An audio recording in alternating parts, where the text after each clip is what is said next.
more similar to what's being built here. And then as you go down 2nd Street, you have single family, 2-family, and then you can barely see in the corner here the shoe factory, which is a new multifamily development under construction. So we are recommending approval of that planned residential for 2 reasons. We think it's not out of character of the area to have some type of mixed density, higher density in this area, under the condition that a plan is approved later. Second reason being, going to a planned district actually provides more protection for the neighborhood. Because before anything can be built, they have to submit a plan that is reviewed by planning and zoning. It is reviewed by city council and has a chance for the public to comment on it.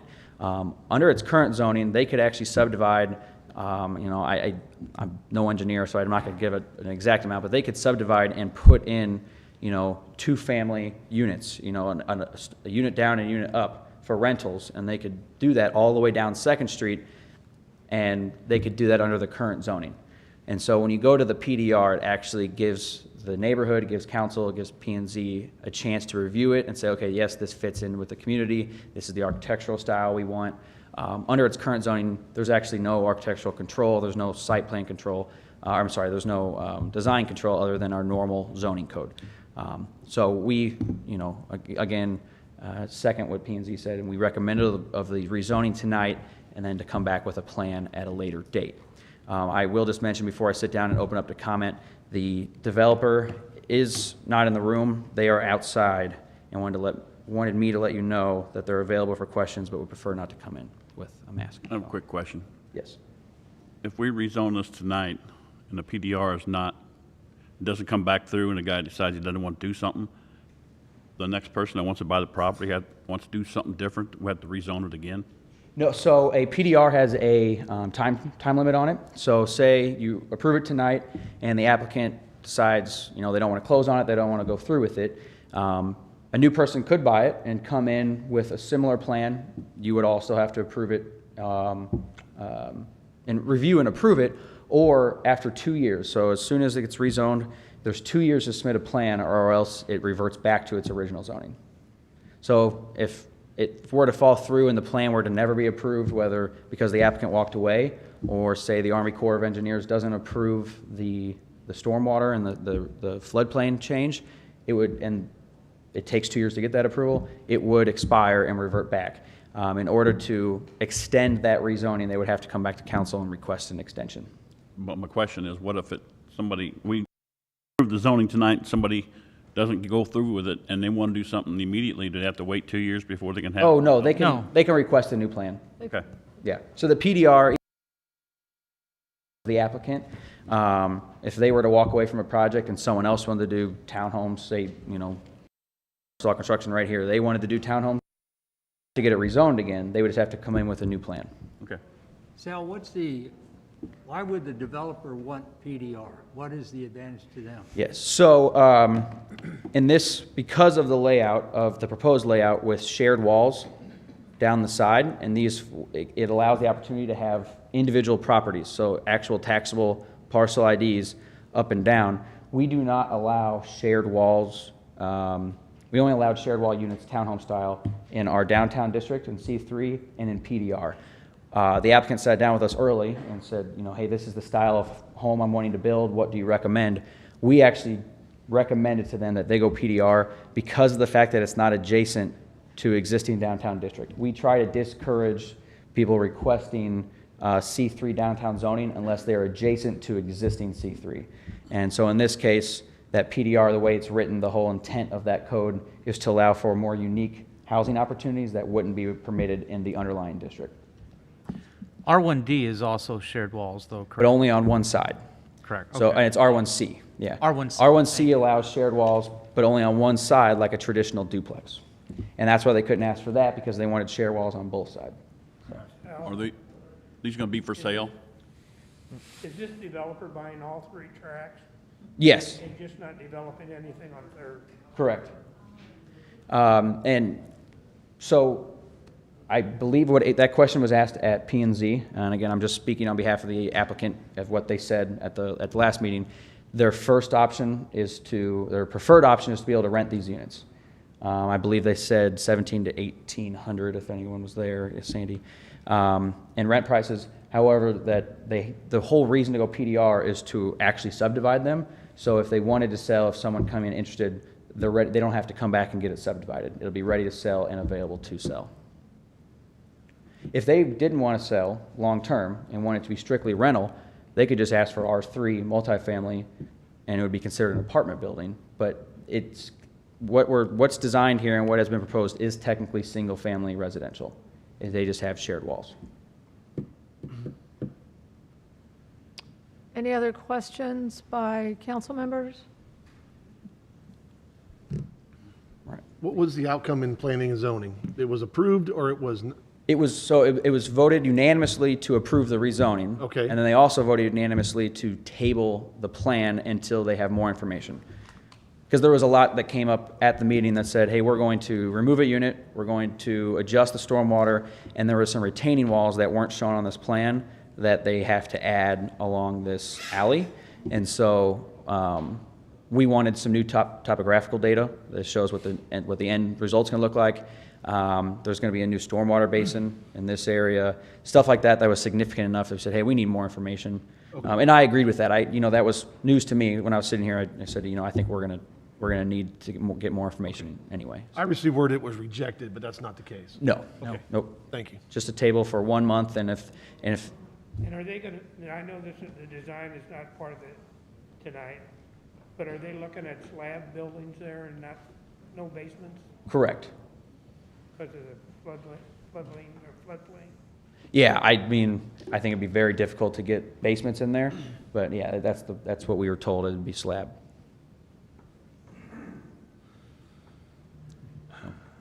Any other questions? All right, thank you. I'm gonna leave the laser pointer up here if anyone wants to point at. Okay, so this is a public hearing. Is there anyone here tonight who would like to address the council? Please come forward. Give us your name and your address. Yes, Art Winters from 516 West 3rd Street. We're adjacent to the property being considered. I want to speak against the zoning. I was shocked that the picture that Sal just presented you is not the way the development's going to look. The plan was changed from 3, when we received the notice about the planning, to 2-story. And so I don't know how many other changes are going to go on. Everything is kind of up in the air, and the picture, I was told, doesn't have to be exact. And I think the picture should be exact before the planning goes on. I also want to state that my cousin Ruth stated in the Missourian that this would be a high-quality housing, and that her great-grandfather, Frank Stumpy, is surely smiling to see the use of the brick development. I suspect that my cousin is being duped, as there is nothing said that the units would be brick. I am also a descendant of Frank Stumpy, as my mother was a Stumpy, and I don't feel he is smiling down at this high-density development as my cousin Ruth thinks. I have looked at the apartments that the proposed developer has built on 6th and International, and they are not brick, and they are not high-quality housing. Washington used to be called Bricktown and had single-family housing with a driveway. This development and zoning are not in keeping with what is best for Washington. I feel that the council should reject the zoning proposed tonight, as what is proposed is a sham. I urge you to wait on the zoning PDR and keep the zoning R2 until a correct proposal is submitted. Thank you. Okay, thank you, Art.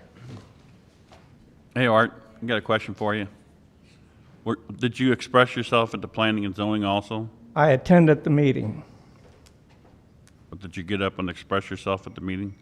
There were more eloquent people there. Mr. Armstead gave a letter, and that letter was a lot better than what I've told you. Okay. All right, thank you, Art. Are you,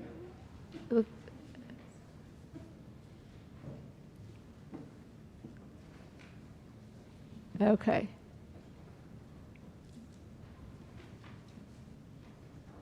Oh, you have something for us? Okay.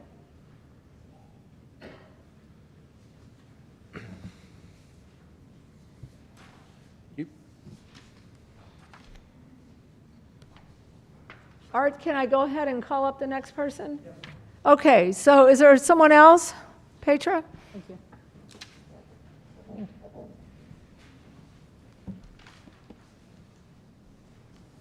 Thank you. Good evening. My name is Petra Haynes. My husband and I live at the corner of Olive and 3rd Street. Our property borders the Stumpy property on the 3rd Street side of the property. We attended the P&Z meeting last week. Being unfamiliar with the zoning process, I found it kind of confusing. I know Zell had kind of run through, as he did earlier, through what it meant, the two different types of zoning, and but still we were a little bit foggy, or I was a little foggy on it. I have had since then some time to kind of reconsider that. And while I agree that the current R2 overlay, I guess is what it is certainly problematic, because someone could move in and build, as Mrs. Stumpy had mentioned, a storage facility or something that would be completely inappropriate for that site. I also feel that just because that R2 is a bad choice doesn't necessarily make the PD a good choice. It's a different choice. I understand, thanks to Councilwoman Pettit, who kind of explained that process a little bit more, that it does give the homeowners in the area more input on what the design would look like. But what we were, along that vein, presented with at the P&Z meeting from the applicant was really lacking in many ways. I think, as Art had already pointed out, the image that he presented to represent his proposed construction was actually not what he was actually planning to do, or that had already changed. The fact that the image he showed was a freestanding image or a freestanding structure was misleading, in that we learned that there would actually be 7 of those structures connected side by side, which would then create a very large structure flanked by 2 other slightly less large structures. I think there was a 5-unit one, or maybe it was 2 5-unit ones, and 1 7-unit one in the center. That is a lot of bulk for a very small area. It is a very, as you're surely aware, a very problematic site. The fact that it's in a floodplain, the fact that it has a wetlands, the fact that it is swampy, there's always tons of water down there. That is in itself a problem, but then building these large structures there and having that additional displacement of water when we have storms, that has to then go into a much smaller area of ground, topsoil, is very problematic for the surrounding properties. And our storm sewers, I'm worried about that. As we know, in that part of town, they're fairly outdated. They're already barely able to handle the large storm events we're seeing already. So combining the addition of all of those households on top of the, 85 households that are being planned at the old shoe factory, suddenly all tying into that system. And I understand the shoe factory, I mean, that's a done deal, and that's happening, and that's an existing structure. Okay, that's fine, but I think, do we maybe need to kind of think about this a little bit more and slow down this process a little bit more, even with this, with respect to the rezoning, just because it is a really problematic piece of property.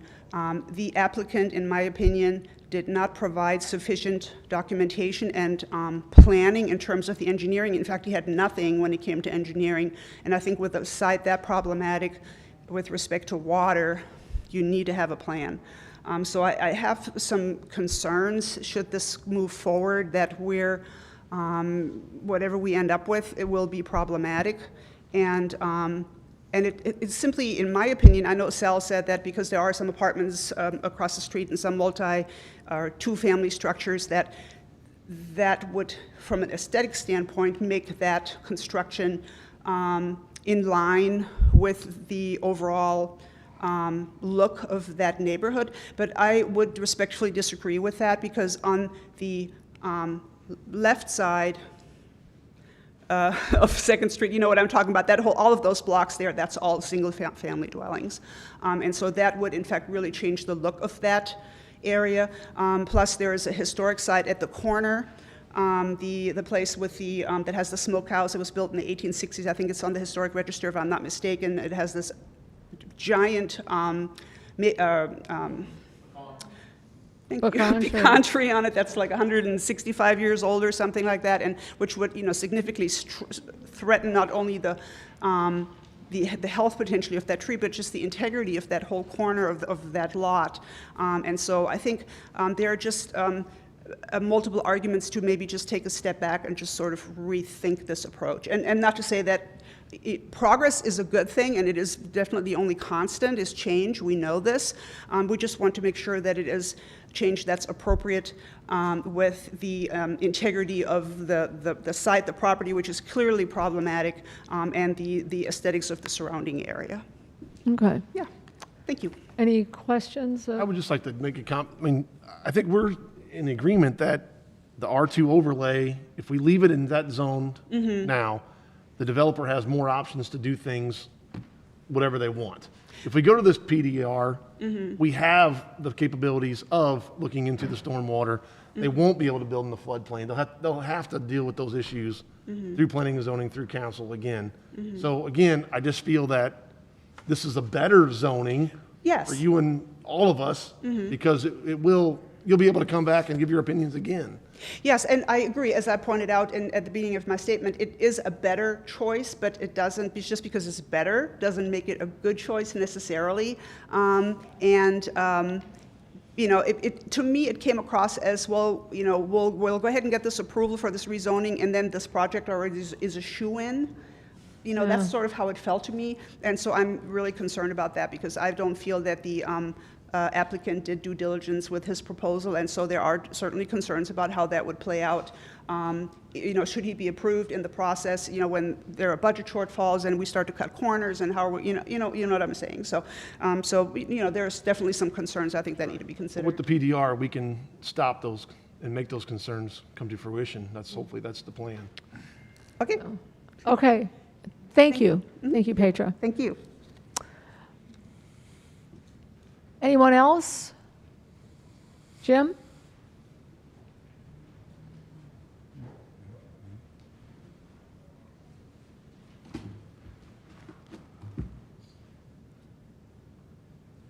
I won't read the long letter I sent last week. Okay. Give you the abbreviated version, since this is just zoning. Can you pull the microphone closer to you? Yeah, there you go. There you go. I won't read the long letter I sent last week, since this is an abbreviated version, because this is just about zoning. So, comments about the process, though. We received our letter on the 8th of September, and we're here 13 days later with the P&Z meeting in between. Mary and I were on a pre-scheduled vacation out of town for a week, so we think the whole process is unfair. It did not give us adequate time to review things, to talk to the city, to find out what's really going on, maybe even talk to the developer. We weren't allowed that time to do that, so we think the process was a little rushed. I can tell by some of the comments already tonight. You have people talking tonight that weren't talking last week. You have people saying other things that weren't saying last week because they've had time to think about it. So the P&Z approved the rezoning, but not the development. The proposed plan was misleading and lacking pertinent information. Changed from 3-story to 2-story, 18 units to 17, had no detention discussion, no project boundaries. We don't even know how big of acres he's talking about. He did not identify setbacks, on and on and on. So this was fly by the seat of your pants on a napkin, here, approve it. So my request for future rezonings is more fully explain, when we get that letter, explain the process. We don't even know what the process is. This is I haven't been through this for 30 years, so it's been a long time. And, you know, we don't know what the process is. We don't know the differences between R2 and PDR. So we had to do all this research and get educated because it wasn't in the letter. Just trust me, we're going to approve this and push this through. That's the sense we got. So my request is to rethink the process, give people longer periods of time to digest this and find information so you don't end up with, I don't know, I heard there was 15 people at the P&Z meeting. There'll probably likely be more as this goes forward. I think there was people tonight that didn't come because of what's going on outside here. They didn't want to go through that gauntlet, and so they elected not to come.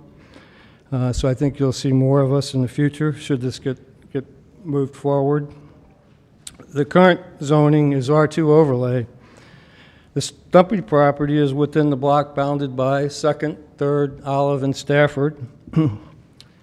It's been zoned R2 for over 30 years. Most of that block is located within the Stafford Olive historical area. Most of the residents on that block have upgraded their properties. They put a lot of money into it. They've vested in it. We've got young people coming in, putting money into the neighborhood. It's a very vibrant neighborhood right now. The block is characterized by single-family housing all the way around it. I think Sal mentioned the senior apartments on Hillcrest. It's kind of misleading. That's a driveway off of 2nd Street. Goes back 150 or so feet, and it's buffered. You can't even see it from 2nd Street most of the year. It's really buffered. It fronts mostly on Main and Front Street, so it's not really visible. It's not really what I would consider part of that neighborhood. It's not reflective. In fact, if you stand down on 2nd Street, you can't hardly even see it. The Stumpy property is undeveloped land with a creek running through it. There's no reason that the maximum number of residents allowed under R2 could not be built there. So there's no need to rezone. No reason was given why we need to rezone, just because he wants to put more units in. From what I understand, you can build the maximum number on that lot. So I estimated his property that he was going to build on was about 1.5 acres, but the whole property is 2.23 acres. That's 97,139 square feet. You divide that by 12,000 for a two-family, that gets you 8 two-family units. Single family is 16. He wants to put in 18 just in one section, okay? So that's the issue. The issue is high density. and you know, I think he's just trying to make a buck, and the land probably costs a little too much to do as R2, and that's not our fault. So the proposed PDR, when I read the stuff online about the zoning code, it talks about 3 criteria under the purposes and intents. 2 of those are not met. Imaginative and innovative design of land development. He's maximizing boxes on a drawing, down a straight line down the street. To me, that's not imaginative. It's not innovative. Promote a more desirable community development. He wants to have rental property, high-density rental property in a single-family area. I don't know where you guys live, but I don't believe that contributes to a desirable community environment. Not in my book. So 2 of the 3 things required for PDR are not even met. So I'd mentioned this excessive density. The PDR, and this comes out of the code, is not intended to allow excessive densities as it relates to the general neighborhood. Again, the general neighborhood is the block or so around that proposed development, which is all single family. We got duplexes, but I understand they're called single family attached, but you know, duplexes, single family, it's not high density, unless you want to count the apartments which are connected by a driveway. So I don't believe it fits at all as high density in our neighborhood. The proposed plan is excessive, and we don't even know where its project boundaries were. In summary, the Stumpy property is buildable as R2, the current zoning. 2 of the 3 purposes and intents of PDR is not met, and it's an excessive density that's proposed. It's not consistent with the character of the neighborhood. I'd encourage a vote no for rezoning. I think that's all I've got. Okay. Sir, where'd you say you lived? Oh, sorry, Jim Armstead, 412 West 2nd. So I'm on the other side of Olive, The corner house. east side. Okay. Okay. Does anyone have any questions of Jim?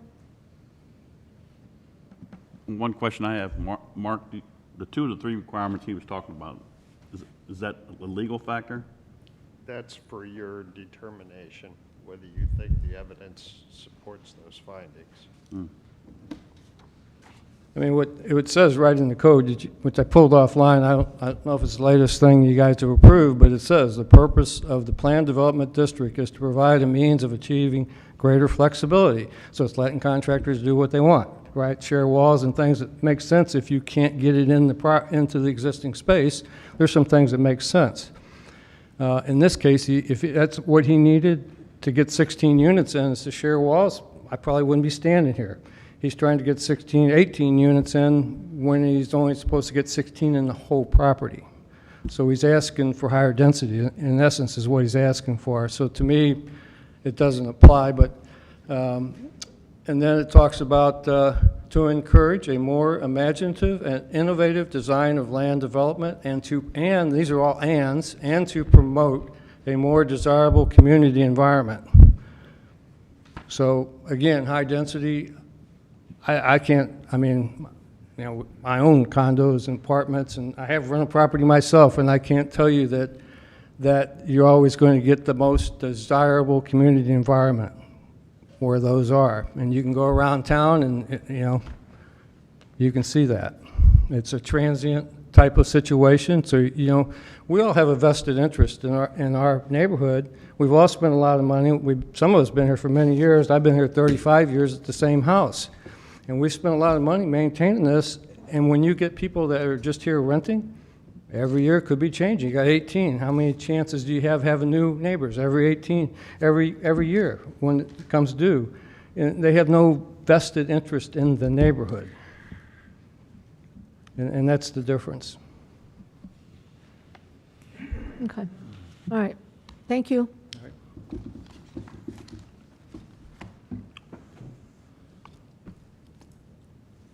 Oh, one more thing.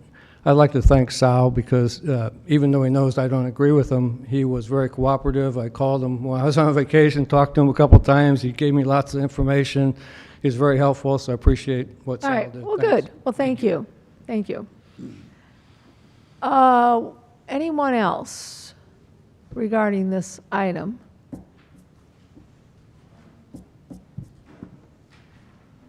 And you need to state your name and address. My name is Jeff Schmidt. I live at 600 West 2nd Street with my wife and 3 kids. We're basically right across the street from the proposed apartment complex. Okay. I've been in construction for about 15 years, and I don't know, I might be way off base. I know this is more zoning, oriented towards zoning. But what's going to happen when this guy realizes that he starts building these, he's got to do all this backfilling, all these piers, all this groundwork, he runs out of money, and the place is sitting there empty. Who's going to pay for that? Mm-hmm. That's my big concern. Okay. And then, like Jim said, having 50 new people every year coming through. You know, we've lived there for about 15 years and haven't had any issues, but we've definitely seen a huge increase in high-speed traffic on 2nd Street. And in fact, last night, thanks to our camera on our front porch, we had people come on our front porch and steal stuff off our front porch. So that's the kind of thing I'm worried about. And I mean, I understand that we got to do something with this, you know, the two different zoning options, but is there a third? Why can't this land, since it is wetlands, be protected? Nobody builds anything, ever. That would solve it. You know, as long as it's kept nice, kept clean. They do it along the highways. They do it on Highway 94 with the grasslands. They do it all over the place. That's a huge option, and that eliminates all of our problems. Okay. Thank you. All right, thank you. Any questions of Jeff? Okay. Was there anyone else? Mary?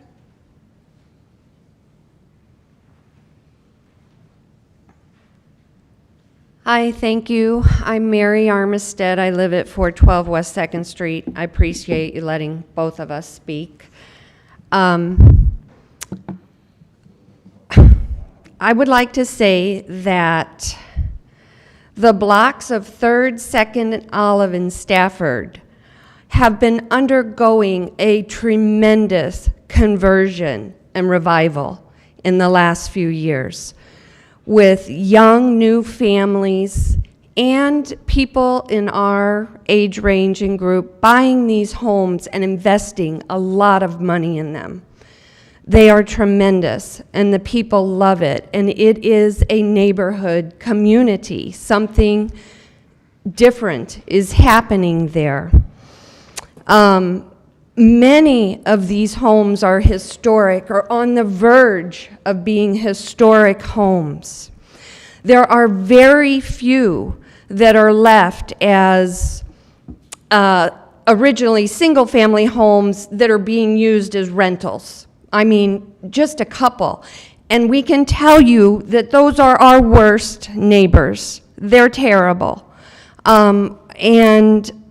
Well, we have some improvement because we complain, you know, and ask, and finally people do a little better, but some of them are not.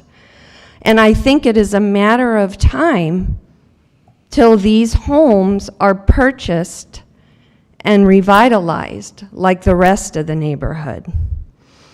So I would also like to say that I didn't feel protected at all by this process or by this type of zoning, and I think Jim did a good job explaining it. But I was involved in this process years ago when Gene Eckelkamp wanted to build multifamily housing where our 2nd Street duplexes are now. Through that process, we had a month between the P&Z meeting and the council meeting in which we could plan and organize, have discussions, and we got a much better result. Those are all owner-occupied, as are, again, I'm saying most of the properties around us now, with people who love living there and very much care about their property. When I want to mention a couple of things that were said at the P&Z, even though we were out of town, the developer did make these comments, and they scare me tremendously. Selling is his last resort. He absolutely wants rentals. He claims a high-priced rental, but none of us know that that can be obtained or sustained. We have 85 new ones just 2 further blocks up. We don't know the impact or what is going to happen. It kind of seems like jump on the bandwagon. We've got a boom, so let's get it in there, let's sneak it in there. So I don't think there's anything at all to support that they're going to be able to get and do what they say. And again, his other properties are not impressive aesthetically. And I mean, downtown is a treasure. People are really recognizing that now. People walk our neighborhoods all the time, that come off the trains, that stay in Art's Bed and Breakfast, that just come, you know, for the day. It's it's a real treasure, and I really think this is very short-sighted, and I think you don't know, maybe don't know how great this neighborhood is becoming.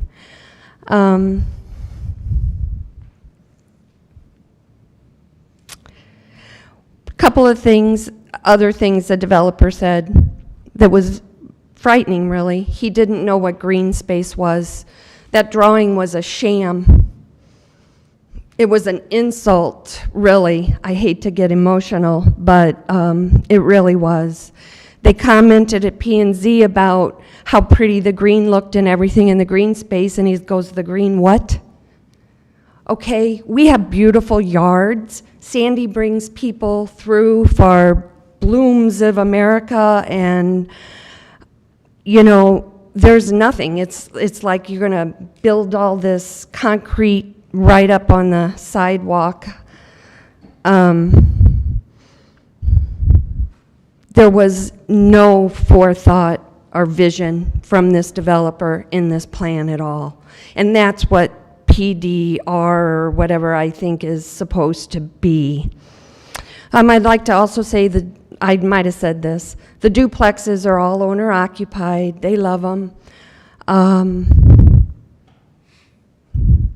I think this rezoning is a big mistake if you do it. I think that it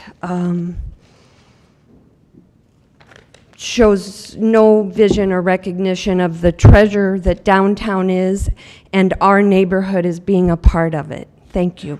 Okay, thank you, Mary. Did anyone have any questions of Mary?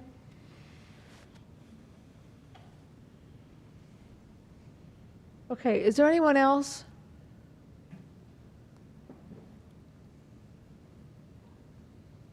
Can I ask Sal a question? Sure, of course. That's what we do.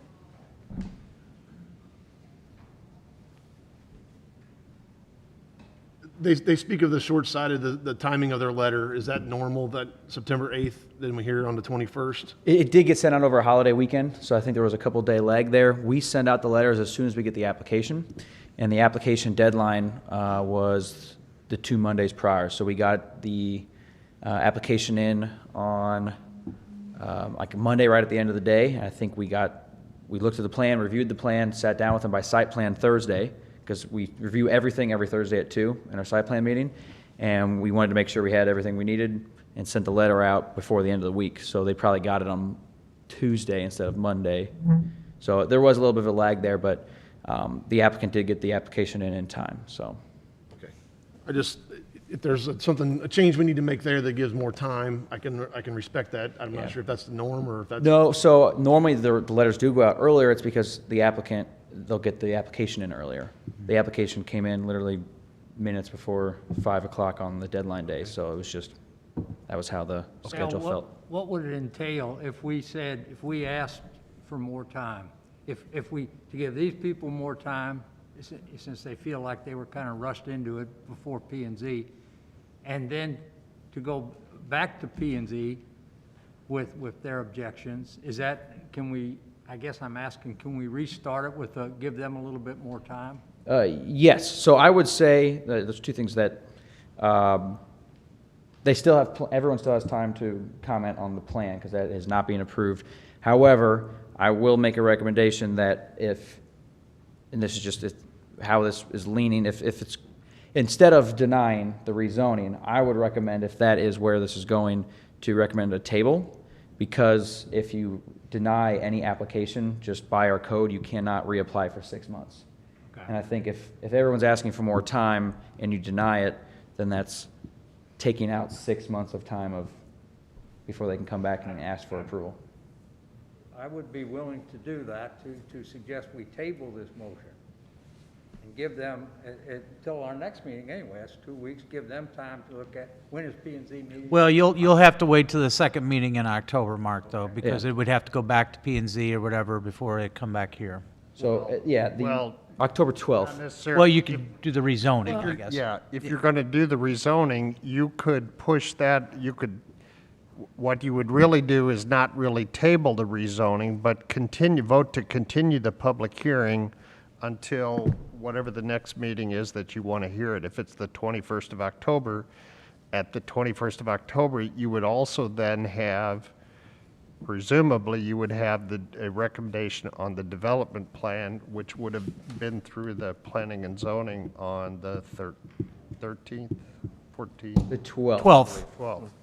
And the council meeting's October 19th, then, what you're referring to. Right. That would be fine. I just think to give them more time to visit that and actually, I'd like more time to look into it too. But to give them some more time also, and maybe to take these concerns back to P and Z. Right, so if you want to do that, you would need a motion to continue the public hearing to October 19th. the 19th. And at that time, presumably, the development plan, which has all of the detail about the development, would have gone through P and Z, and that would also be in front of you on the 19th. So you could hear more public comment on the 19th on the rezoning, and you could also hear comment on the development plan. I would so move. Second. Okay, so we have a motion by Wes. Hold on. Oh, I is just want to ask, Yeah. just please give your definition of R2 overlay and PDR. So R2 overlay is an unplanned district that allows for single-family and two-family development in a non-traditional duplex, in more of a stacked style, where the building permits have to be reviewed by site plan, but the architectural review, and as long as it meets setbacks, there's no design review of the site layout. It's basically, as long as it meets the minimum standards of our code, they can get building permits.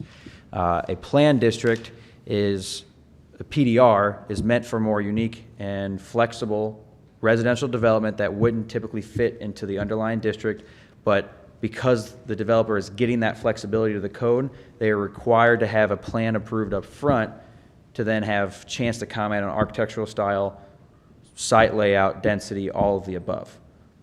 So essentially, a planned district can have less and more restrictions at the same time. Less restrictions to increase density, but more restrictions that we could get as strict as the color of the brick, color of windows, what type of landscaping they need, and you could pile those on into individual conditions. And again, I stay, like I said before, I think that the planned development district is more restrictive, we have more input to say, the neighbors will have more input to say what it looks like, as opposed to what the R2 overlay is currently.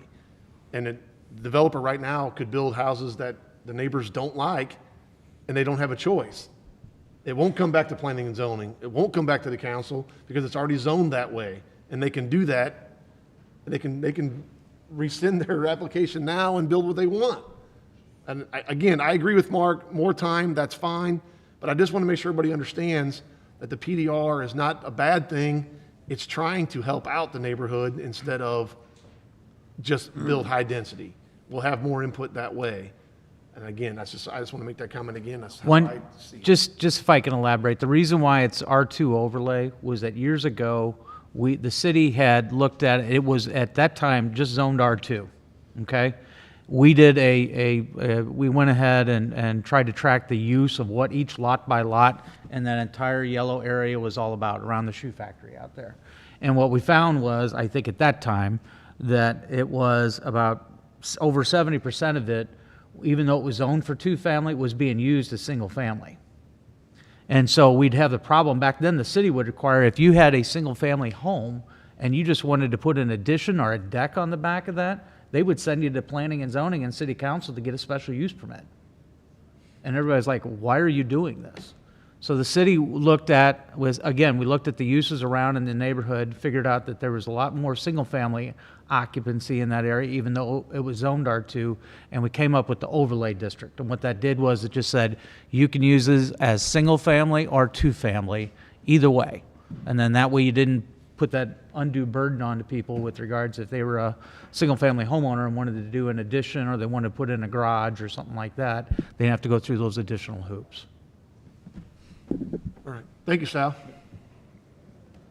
Okay, so we have a motion by Wessels, seconded by Pettit, to continue the public hearing And that would be resumed then on October 19th. Any comments or questions? Okay, all those in favor signify by saying aye. Aye. Aye. Opposed? Okay, so the public hearing is continued. So Mary, then do we need to table the ordinance? Is that what we need? You said no? You're continuing the public hearing. Okay, so we don't need to do anything? You cannot read the ordinance until the public hearing is over. Okay, so we don't need to do anything with that? Correct. Okay, thank you. So we're at code amendments, Uh-huh. allowing the use social correctional treatment and counseling services as a special use in C1 and C2, changing the maximum height of a cell tower from 100 feet to 200 feet, and changing the maximum height in C2 general commercial from 3 stories to 4 stories or 50 feet. All Okay, right. Sal? Yes, so this is just a public hearing tonight to discuss these items. There is not an ordinance to vote on anything tonight. We would like to bring back an ordinance to make these changes or something similar to these changes at a meeting in October. I'm going to go through a quick overview of each of these one by one, and I'll let a chance for comment after each one. Just so everyone is aware, this is, I think, once a year we kind of come in with a handful of stuff that's come up throughout the year. The only one that is, I would consider pressing, the second one on the cell tower, we do have an application waiting and the outskirts waiting to be submitted if this were to be changed. The other two have just been something that we've talked about a little bit and said, if we're going to bundle a public hearing and the code changes, we'll do this all at one time. So the first one I think is pretty simple. If you look in your packet, which was submitted, it is a code change allowing a definition of counseling services as a special use permit in C1 and C2. So in our zoning matrix, we have those list of land uses, and in there, the ones that are highlighted, list code 9221, social correctional treatment and counseling services. For some reason, I don't really know why, but whenever, as you guys all know, this table of uses is many pages long, and there's hundreds of uses. So when we hired PJAV to do this, we didn't go over individual uses and track where they were putting them, but we kind of trusted them on that.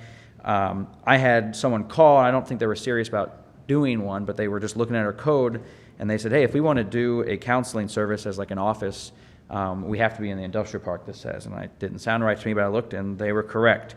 And that didn't necessarily sound right. I mean, I think a more intense use is there's one that's actually just 2 down, a substance abuse agency and treatment center, so almost like a rehab center, is already a special use in all of our commercial districts. I would argue that this is a less intense use than that, and so it really should be a special use. So the only change here is adding that S to our table for a special use in C1 and in C2. Okay. And I'll step aside. Okay, is there anyone who would like to address the council on this item? I think I just need a motion to accept in the minutes individually. Do, Yes, okay, so can we entertain a motion? yes. All right, we have a motion by Solentra. Second. Seconded by Overmark to accept this item, the one allowing the use social correction, treatment, and counseling services as a special use in C1 and C2. Accept that item into the minutes. All those in favor signify by saying aye. Aye. Opposed? By your vote, you accepted the item. Thank you. Thank you. All right, this second one has, I would probably expect a little bit more discussion. It did have some changes at planning and zoning. So planning and zoning, I should have mentioned, has reviewed all of these. We actually had, in the past 2 months, we had a discussion month where we just discussed it, a public hearing last week where they actually made some changes, and then they voted to make an amendment. So we had in 2017 completely, when we revamped our zoning code with everything, with our zoning matrix and everything, we had rewritten or had PGAV, our consultant, rewrite our cell tower code, because in 2014 the state legislature had voted to really take away restrictions that cities were allowed to do for cell towers. They're more considered a public utility now, and so we actually had, our code was too restrictive. So we had an illegal code in 2017 where there was a lot of things listed in there that cities can no longer ask for. But when we did that, beforehand, we just had special use permits required and setbacks. We didn't have specifics on height. When it was written, and I honestly, I believe they took it from Maplewood was the code that they were looking at. They set a maximum height for cell towers at 100 feet. And they could not be any taller than that, and it actually didn't even allow, since it was a special use, didn't even allow for a variance to go to the Board of Adjustment. It really just had to be in that application or they could not apply. And we've only had one cell tower requested since 2017 when we did this. It was the most recent one at Sharpshooters, and because of where that hill that it's on, it actually only needed to be about 88 feet, I believe. So it didn't fall, it didn't have an issue. We had the same applicant looking to put another cell tower in town. I actually think it may have been the result. We've had a lot of complaints, and I'm sure it's no secret that we don't have the best cell coverage throughout the entirety of town. There's parts on the west side of town where we're seeing a lot of new residential development that doesn't have good coverage, same with downtown. So I think you'll see some of these cell tower companies trying to fill in those gaps. Anyway, long story short, with one of these new applications, they realized that one of the proposed towers was going to be over 100 feet, and it was not permitted. Reviewing it in-house, we realized that we didn't want to restrict cell towers, and if you look back at our existing towers that we've already approved, over the years, most of them, I think all but one, are over 100 feet already. And so when we wrote this code, we actually made it more restrictive than what we already had.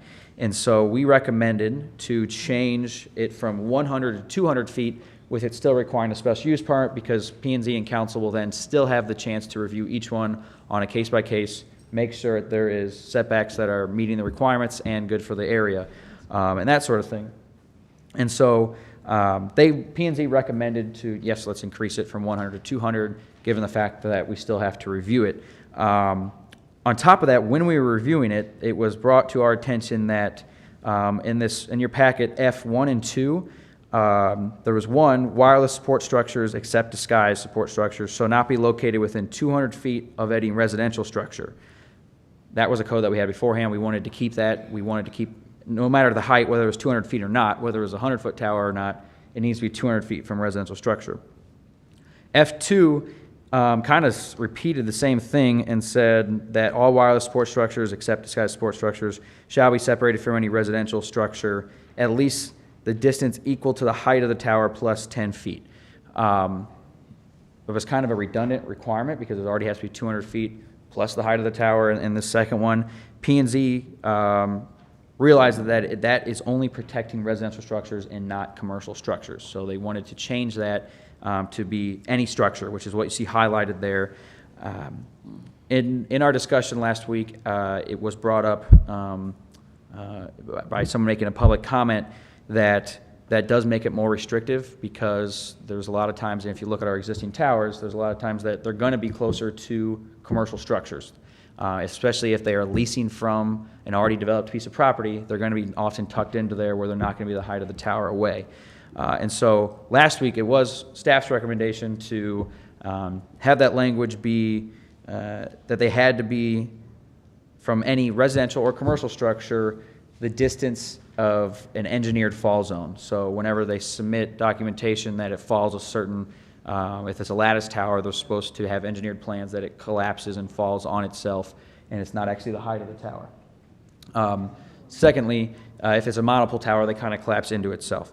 So the problem being with that is that the fall zone is not exactly defined, because a different engineer could have a different study of what a fall zone is. And in that regard, P&Z voted to recommend that it just be any structure. So all wireless structures, support structures, have to be separated from any structure at least the distance equal to the height of the tower plus 10 feet. That is what Planning and Zoning voted on last week. And I'm going to open it up because I know there are some people here to comment on this. And I will say I do have a concern that this does actually, we're fixing one problem with F1, or I'm sorry, with B here, by increasing the height and allowing more towers and allowing better coverage in town. But then we're adding another problem by making it more restrictive on the setback. And so we're really not fixing the issue here. I completely understand that there's a concern for protecting the liability of a commercial structure. It could be an office building where people are there during the day. But But in actually the case, the application that we have on the wings ready to go in, it's on a property with a storage unit. And so there's no one in a storage unit. The liability is a lot less. There's not people who are there as an office working there during their hours during the day. And so that's why I think it could be beneficial to somehow have some language in here where it allows for a special use permit, which it already does, but then to be reviewed on the setbacks on a case-by-case basis. Because yes, if it's nuzzled next to a office building, we may want to review those setbacks and say, hey, it needs to be so far away. You have a lot of people, you have a lot of density here. If it's on a property where it's only storage units or a warehouse where there's no people there during office hours or overnight, then maybe we're more inclined to allow for less setbacks from a commercial structure. So I'll leave it up to that. Again, this is the opportunity for discussion, and there's no ordinance to vote on tonight. I wanted to hear your guys' opinion, and then what we'll do is we'll write an ordinance and come back next month. So I'll open it up. And John, there is a PowerPoint that I dropped. Okay. I believe there's someone here who would like to address the council. Hi. Hi, yes. My name's Jake Sprague. My address is 5055 Highway N, Suite 200, St. Charles, Missouri, 63304. And I'm here with Network Real Estate. I work on behalf of AT&T. We're what's called a site acquisition agents. Site acquisition agent for AT&T. And basically, when AT&T determines that there's a need for better coverage in their network, they issue what's called a search ring to us to build a new tower. And that tower is, as Sal was talking about, the one over off of Alberta Lane. This arose out of the city of Washington, the citizens, the residents, basically saying that they didn't have good coverage. So if you go to the next slide, please. This tower, where we increase the height, the setbacks actually make it more restrictive. So, excuse me. The most needed areas are basically the downtown area, which is densely populated, and then residential areas. The Phoenix Center, where all the Target and everything is, there's a bunch of new residences that were just constructed there, and obviously that's all residential, zone residential. The ordinance as it was written right now, the setback from any structure, it basically outright prohibits towers that don't meet setback. Even the structures that are rarely occupied, like Sal was saying, storage facility, any accessory use structure like a shed or something along those lines, or warehouses where there's not a great safety risk to the citizens. Obviously, the setbacks are to protect property from a liability standpoint, but for the bigger and more important thing is safety. So this current ordinance, the way it's written, doesn't really give the avenue for the city to even consider applications where there's little risk to public safety, and kind of have that case-by-case basis that Sal was talking about. If you can go to the next slide. So the specific site that we were discussing is located right here on the map, which is just east of town, and what it's meant to do is take basically the traffic off of this tower, the one on East or on 5th Street, and the sector pointing to the east right here. It's supposed to enhance the coverage and provide for some offload of that. So the blue right here, the blue is where the coverage is not great. The red is where the coverage is good. As you can see right here, this is mostly the industrial area that we were proposing the tower. And then pretty much all surrounding it is the residential. And then down here, as you see the blue, that's the new residences that are just south of the Phoenix Center. If you go to the next slide. So basically the solution that we have determined to enhance the network and cover these holes is a approximately 175 foot to 200 foot tower to offload that traffic. And you can see this is the area that we were pretty much looking at to do that. If you go to the next one.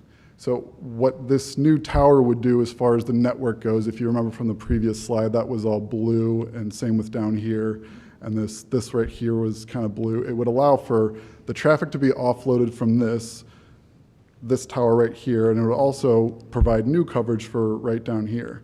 So there's basically two reasons that you receive poor service, and one of them is that the tower that's serving your location is overloaded with too many people using their phones. You know, people streaming videos, and you know, everybody uses their phone and their Internet of Things for various different reasons.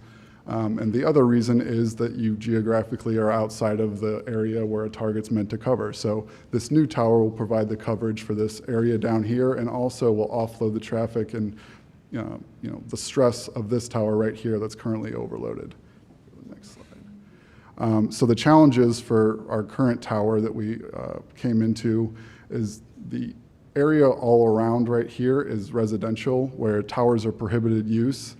And a majority of the commercial and manufactured zone properties, they wouldn't meet the setback requirements that are currently proposed of the tower height plus 10 feet. There's only a handful of properties that could possibly work and meet these setback challenges. And of those few, you have to have a willing landlord or property owner who would enter into a lease. And then once you did enter into a lease agreement or work with a landowner that's willing, then a lot of these parcels down here at the Phoenix Center, the only spots that would meet setback basically fall right in the middle of the parking lot, which would essentially is not a desirable option for either the city or for the property owner for future use of the property and the parking requirements for their facilities. There's also other things to consider, like the wetlands, as kind of came up on the previous item, and the FAA, Washington Memorial Airport's just to what would be right up here to the northwest, and with that comes the height restrictions and kind of limits location possibilities. Next slide. Okay, so yeah, this is perfect. So what we're requesting is alternative setback language that will allow for future tower proposals to be set back from non-residential structures a distance equal to the tower's fall zone radius. I think one of the main issues and concerns with the Planning and Zoning Commission were the definition of a fall zone. And what I try to do in this slide is kind of provide a little bit more detail on that. I think that I failed to fully and adequately explain what the fall zone radius was. The fall zone would be the area from the center of the tower, which there's a potential hazard from falling or collapsing material. So, basically the tower, if this was the tower right here, it wouldn't fall over like this. It would fall over onto itself, maybe based on a stress ratio point in the tower. The fall zone for each structure is determined by the licensed engineer in accordance with current telecommunications industry standards, ANSI TIA 22 Rev H, and that's the structural standard for antenna supporting structures and antennas. It's what I'm sure the planning or the building department is familiar with as far as structural analysis. When they're submitted, they have to follow all of these standards. And the applicant would be required to submit the stamped letter from a licensed engineer stating the fall radius based on the tower's structural design. Once again, that's based on the standard right above there and based on how the tower is designed. I think monopole is the only permitted tower type in the city of Washington. So in this case, it would call out the stress ratio and give it an exact number to where the tower would be basically a fall hazard. When these towers are designed to this standard, the tower generally can withstand greater strength wind events than which it's designed for. The structural failure would take a catastrophic event, without getting into specifics, it would be most likely a tornado or something along those lines that would be so catastrophic that surrounding structures would most likely experience catastrophic damage. And then, some of the example of the language that is used in one of the letters would be the monopole will buckle at the location of the highest combined stress ratio within the monopole shaft. This is likely to result in a portion of the monopole leaning over and remaining in a permanently deformed condition. So basically that half point that I was saying, it would buckle there and then become unusable, but it would not tip over just like a pencil. And then acceptance of the fall zone certification from a licensed engineer must be at the city's satisfaction to ensure that it provides necessary safety to the public. Kind of reiterating, this is the main concern with the setback distance, and as previously it was in the previous zoning ordinances, residential and its safety. So, next slide. So, Are there a lot of communities that have that standard where we'll go back to your previous slide if you don't mind.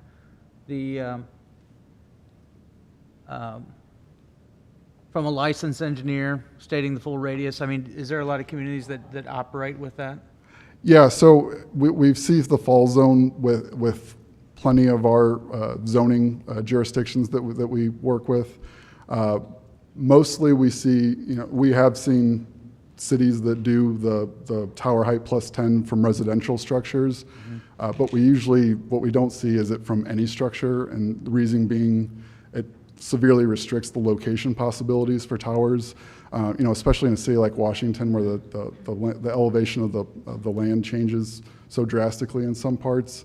It's tough to get a tower of the height that's needed for the network that would meet setbacks in specific locations. So this is just the example that we were working on, and we kind of discussed this with Sal last week. It basically would change the distance from any structure from the base of the support structure to a prescribed area that there is potential hazard from falling debris or collapsing material, or fall zone as certified by a licensed engineer. What this language would do is give the Planning and Zoning Committee a chance to consider the case-by-case basis of each individual tower based on the unique circumstances of each tower. Right now, if the planned ordinance language that's currently put in front of City Council is approved, it wouldn't give any future towers or future locations the ability to be considered for planning and zoning to approve.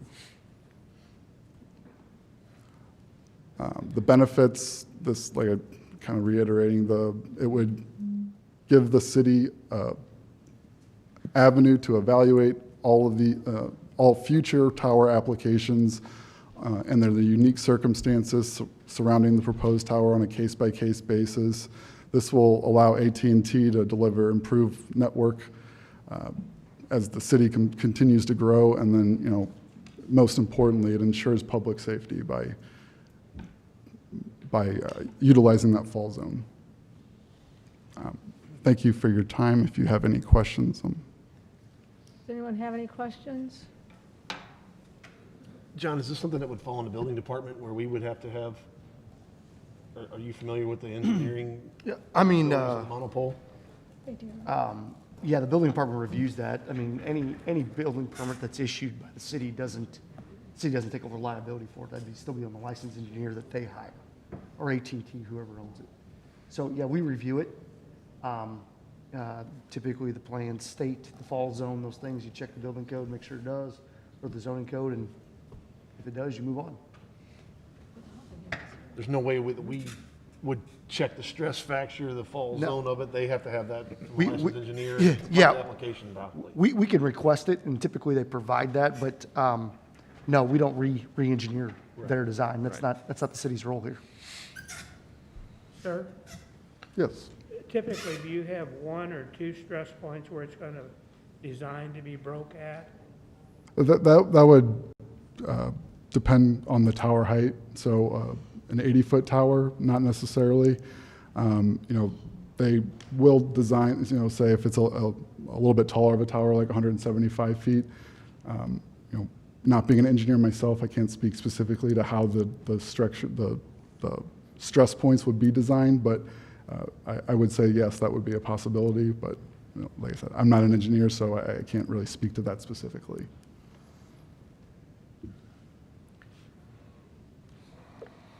Are there any other questions?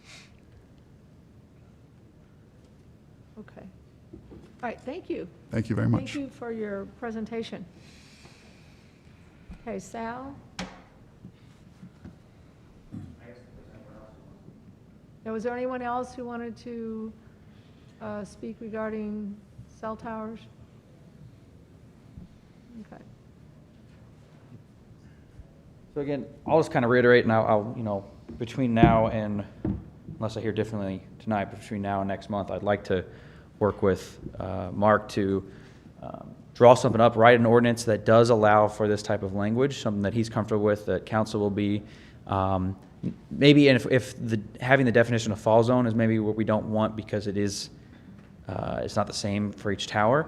I think it'd be a good idea to have the capability for P&Z and council to approve these on a case-by-case basis as needed, and not have to trigger the need for a request for a variance or to say they can't be applied at all. You know, again, I think there's going to be, I think there's going to be a need for some of these in different areas.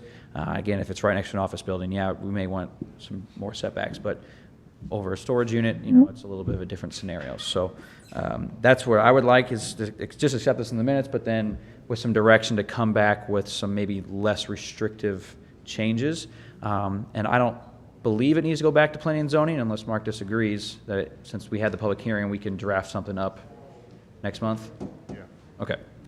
So that's all I got on this one. So any other questions or anything? All right. Okay, so this concludes our public hearing. Do we need to accept anything here? I think you still need to accept this one individually, and then I have one more. Okay, so we are talking about B, all right? So we need to accept changing the maximum height of a cell tower from 100 to 200 feet into the minutes. So who would like to? I'll make a motion. Second. Okay, we have a motion by Patke, seconded by Solentrep, to accept item B into the minutes. All those in favor signify by saying aye. Aye. Opposed? By your vote, you accepted the item. Thank you. All right. And then lastly, this is a change that I think we may have seen coming for a while. It's just we hadn't been proactive about it. Currently in our C2 general commercial, that is our non-downtown commercial zone district that is primarily along commercial corridors like 5th Street, Highway 47, and 100. We have a maximum height requirement in that district of either 45 feet or 3 stories. That has been a pretty standard requirement. I even looked at some of the other communities that have always had that requirement. And actually we brought up at Planning and Zoning, John Borgman, who's on Planning and Zoning, who's also a fireman, had brought up that was probably written, you know, decades ago to match the height of our tallest ladder truck. It was before we had sprinkler requirements and fire ratings on different buildings, and that was kind of the reasoning for that requirement. We have actually already amended our downtown, allows 8 stories or 100 feet. So we already have the capability, obviously with our hospital, the Bank of Washington, other structures taller than 3 stories. We already have the capability, the technology to require safety measures for that. And we think it's a little antiquated to require commercial structures in C2 to only be 3 stories. I will just be in full transparency. We don't have any applications or anything on the wings for this, but we have had some calls and some requests, just from, again, nothing concrete, but from hotel developers. You know, when you see a flagship hotel, anything that's like a Hilton or a Drury or something, they're pretty much have their box that it's a flag, their chain is allowed to build. And if they look in a community that does not allow that type of development, they just move on to the next community. They don't take really the time to do it, to get a variance or anything unless they really want to be in that area. And so we think increasing this to 4 stories also opens up the capability of allowing for that type of hotel development. If you remember, we paid for a study about 2 years ago that actually said we have the need for another 100 rooms, and this could be a hindrance to filling that demand is because we are actually, building code doesn't allow it. So. And P and Z did vote unanimously to approve this one, from 3 to 4 stories, and then it's 15 feet per story, so that's why we upped it to 60 feet max. Sal, Okay. isn't the hotel out at South Point 100 already? No, that's 3 stories. That's only 3? Tall ceilings, but yeah, it's only 3 stories. Yep. Okay, any questions from council members? Comments? Okay, is there anyone here tonight who would like to address the council on this particular item of changing from 3 stories to 4 stories? If not, I'll make a motion to accept in the minutes. Second. Okay, we have a motion by Padkey, seconded by Hydrich, to accept this item into the minutes. All those in favor signify by saying aye. Aye. Opposed? By your vote, you accepted the item. Thank you. Citizens' comments? Okay, I think that at this point, we're going to take a few-minute break here because we do have some presentations coming up. And so if any of you who we've already covered your item, you want to move on so we can make room. Is there anyone waiting out there for seats? Okay. All right. So we'll just take like a 5-minute break here. So anyway, if anybody wants to move on.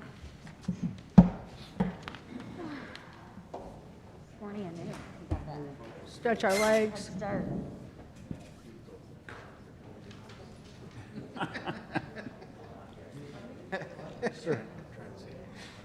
Yeah, that's why.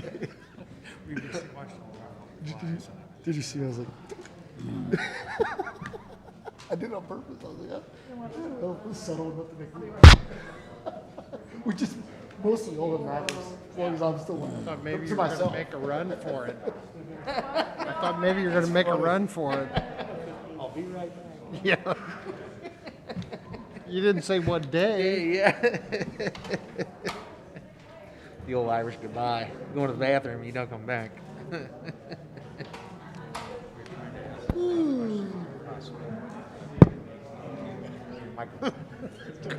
Trying to clear out the room. Nicely done. I was gonna like. Nicely done. That's.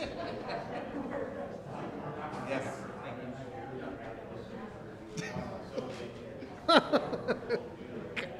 Thought there's more questions. Of course, yes, yep. Of course. Oh. Hey. Yes, sir.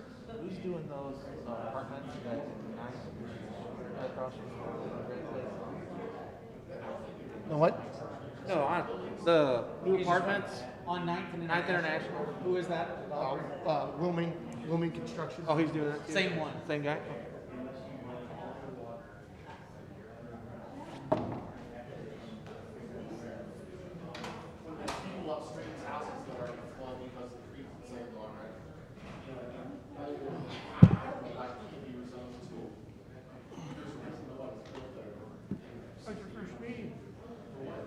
It was good. Of course, it was very local because it was all. I was gonna come into that, then I looked like I was watching. Oh, I wouldn't mind it if you were there. No, that wouldn't have bothered me at all. Yeah, no, it was good. It's kind of like this. Like it really, like I agree with Justin. Like we think, but there's just no convincing of it. Something about a boat ride here to the arch. It's just like. Oh, Jesus Christ.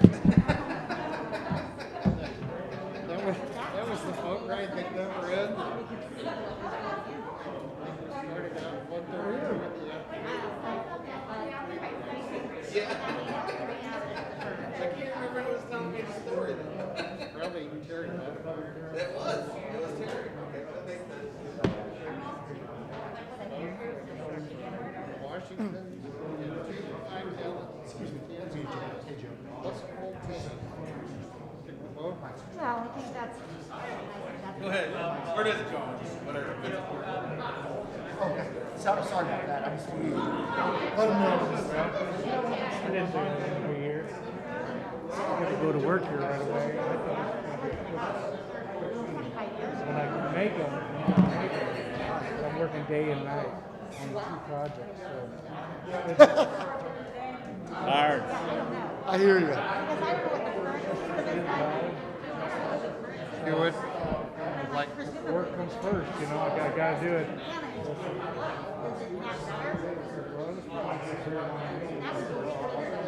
little while. I was kind of leaving about 8 o'clock.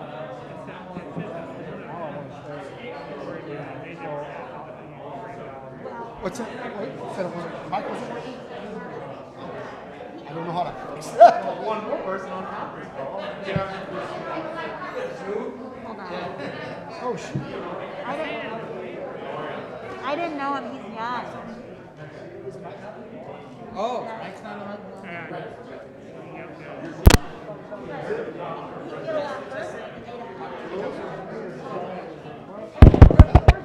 I didn't even know There's that. square footage on it. No, it I is. think was thinking of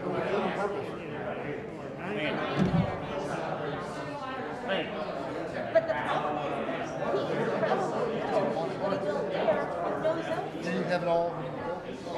Darren. Yeah, it's on. Hear everybody. Yeah. Who knows? Is this your thumb drive right here? Like you said, you know. Pull it out, Nick?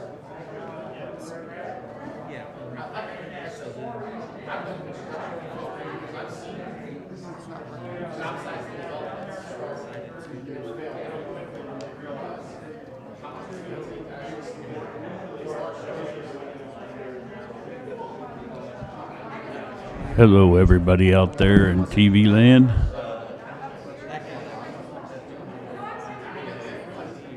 Yeah, council report 921. See it, sir. My wife's watching.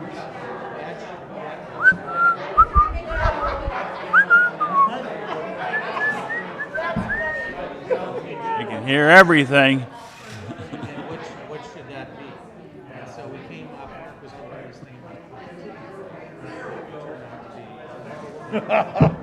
That's funny. I'm getting watched. She's like, I can't take him anywhere. So then they came back to us with this letter and they, it was like, you open the door and they give you a recommendation. Way beyond what we were looking for. But still, they give us recommendations. So these people are working. Getting a little tight. Getting a little tight. How are you, sir? Nope. I try not to. So the, one size fits most of the baseball has to be on the last half. They're going to be hanging off you. Okay, so are we going to go back to citizens' comments and then say, I would say yes. wait, we'd like to wait for the citizens' comments? If anybody wishes to discuss. That's funny. He'll get a tummy ache. Oh my God. Oh my God. You might have to go.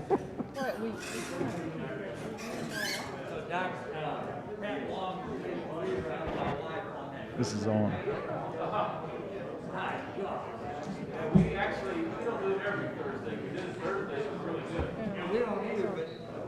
Okay. All right.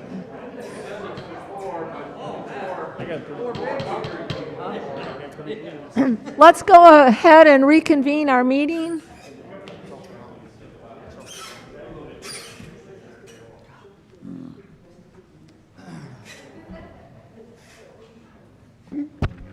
Okay, the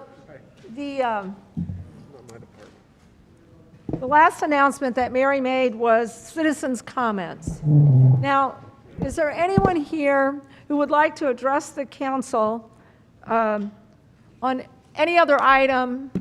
Well, let me back up. Our next item, if we want to talk about masks this evening, we're going to do that under number 6, the report of department heads. And our emergency management director is going to give us a report at that time. And then there are a few people who will be discussing, following up on that. So is there anyone here who would like to address the council on any item other than mask and that? Not on the agenda. That's not on the agenda. So this would be something that's not on the agenda, but you want to address us about something. Okay, so we're going to go on then, Mary. Report of department heads, emergency management director report. So, sorry, go ahead. So Discussion Mark, on restricting rental of city facilities. so Mark's going to come up here and give us some slide or report, but while he's doing that, when he comes up, is Mark around? I don't even know if he knows that we just, oh, he's there. He's hiding back there. Sorry, Mark. Just to remind everybody of how this conversation started quickly, as staff has been looking at the concerns with the increase in COVID cases within the community, one of the questions that we started a dialogue with the council was, what metric should we use to go ahead and consider not allowing our facilities to be used for mass gatherings, i.e., sunset on the riverfront, or something of that magnitude, et cetera. And so the idea was, what metric should we go ahead and use? Well, at the last meeting that we had back in September the 8th, we discussed at that time a positivity rate. We shared that with some sources to try to get some guidance on that. Mark did a good job of researching that. And the Mercy provided us with some additional information that they thought we should go ahead and take a look at. But that was what the discussion was about. It was simply to go ahead and say, at what point should the city not go ahead and consider renting or letting others use our facilities, i.e. our park grounds, that means the riverfront park, et cetera, for mass gatherings. That's all that we're looking for a recommendation on from you tonight, and that's the reason why that was on the agenda.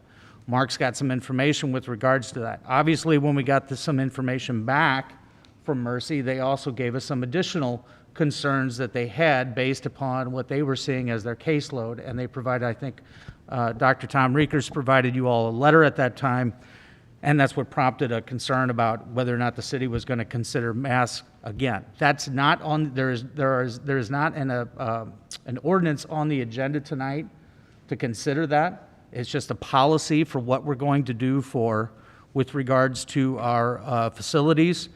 If something comes up, and of course, if the council wishes to revisit something again, that's your prerogative, and you can bring it up, and staff would go ahead and provide you with an ordinance at a later date. But we would obviously have to take that up at a subsequent meeting. So with that, I'm going to let Mark go ahead and share some of the information that we received back from Mercy on cases within the area and some of the metrics that we're proposing to you so that you can see what we're kind of looking at when we can make these decisions. Thanks, Mark. Good evening, council. Start off with a little introductory data, a little update from the packet I sent you Friday, starting off with the 5-day new case average for 63090. And this is from July 1 to current. And you will see for the past week, particularly the past weekend, we went in 63090. Today we had 14 new cases out of the 37 that the Franklin County reported, which gave us a 9.4 cases in a 5-day rolling average is where we're at. So we went totally north, particularly over the weekend. Now, personally, I wish this was my stock portfolio, but sadly, it is not. So, yeah, one backwards. The next slide is the 5-day average for Franklin County. And you'll see there we've been, since, I don't know, probably about the September 1, we've been pretty well north on that one too. The unfortunate part here, and it's typical of all of them, every time I start feeling encouraged, we get a peak and the numbers start going down and I start feeling encouraged, we keep hitting new peaks all the way up. You can see the trend line all the way up till current. till we're up to, for Franklin County, we're up to 33.2 is the new cases a day for a 5-day rolling average. Okay, John. This is hospitalizations, and I will point out that these are the numbers for Franklin County cases. Now, Mercy has a few higher because their service area is very similar to the service area of the city of Washington. People come from Gascade County, Warren County, St. Charles County, so their numbers are going to be slightly higher than this, because this is just Franklin County only. Yes? Just real quick, you said 63090? Yep. City limits is what? That is. That's beyond city limits. Yes, 63090 is zip code. Okay. So like the 22,000 county, people? yeah, county does not break down strictly within city limits. Okay. Okay, so we do have, when we were getting addresses from the county, it was, I don't know, probably 1/3, 2/3, something like that. Probably 2/3 were in the city and 1/3 were outside the city, if I were to make a rough estimate of those addresses that we were being reported. Okay, John, I think that's it for that one. What I was going to hang my hat on earlier until we got some updated recommendations. This is the 14-day positivity rate for Franklin County since Franklin County started reporting that, which was on the 4th of September. So you'll see there we pretty well been hugging a number of 10. Once again, I was starting to get encouraged. We started off roughly, I think it was 9.9 that day, and then it started to go down, but since then we've pretty well continually hugged 10 or above as far as the 14-day positivity rate. Is each of those dots a day? Yes.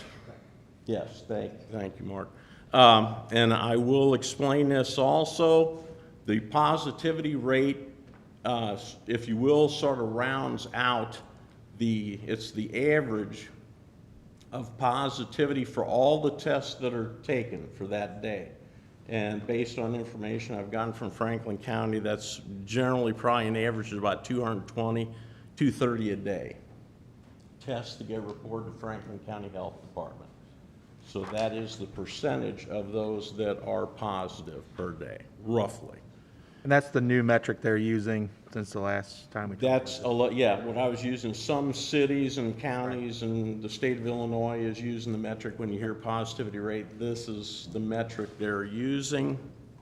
What it essentially does is, as I say, it rounds out. So, some days are, you may have less testing than other days, or, the argument is, well, of course the numbers are up because testing is up.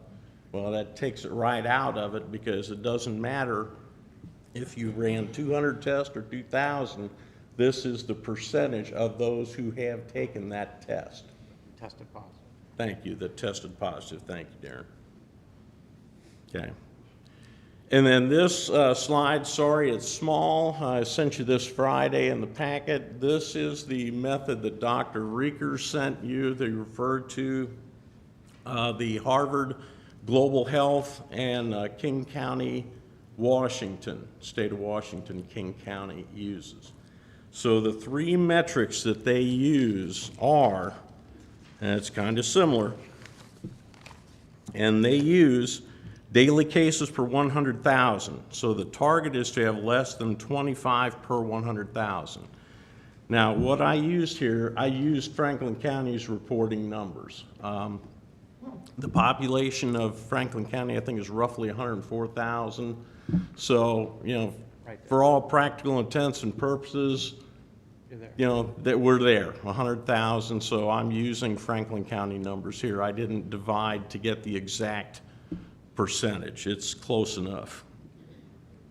So for 9/18, last Monday, the number of cases, the 14-day rolling average was 26.07. This morning it was 28.78, which according to this metric puts it in the red, as you see there.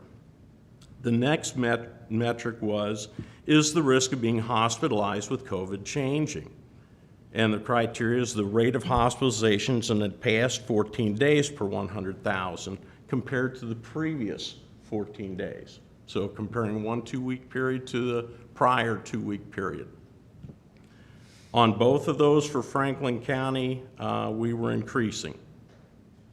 Last Monday and this Monday, the number of hospitalizations was up over the previous 2 weeks.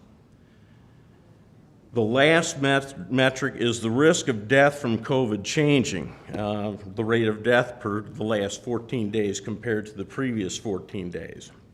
And the target there is flat or decreasing. Now, we were flat on that, but the caveat I had on the slide that I presented you Friday, that's maybe a little bit misleading because there were 4 deaths in the 2 weeks prior, and the 2 weeks prior to that, there were 4 weeks. So yes, indeed, it was flat comparing 2 week to 2 week. However, if you go to the period before that, there were 2 deaths in a 2-month period.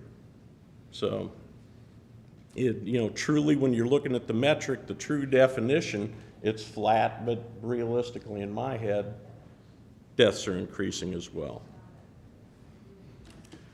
And the slide prior was, I discussed with you a little bit.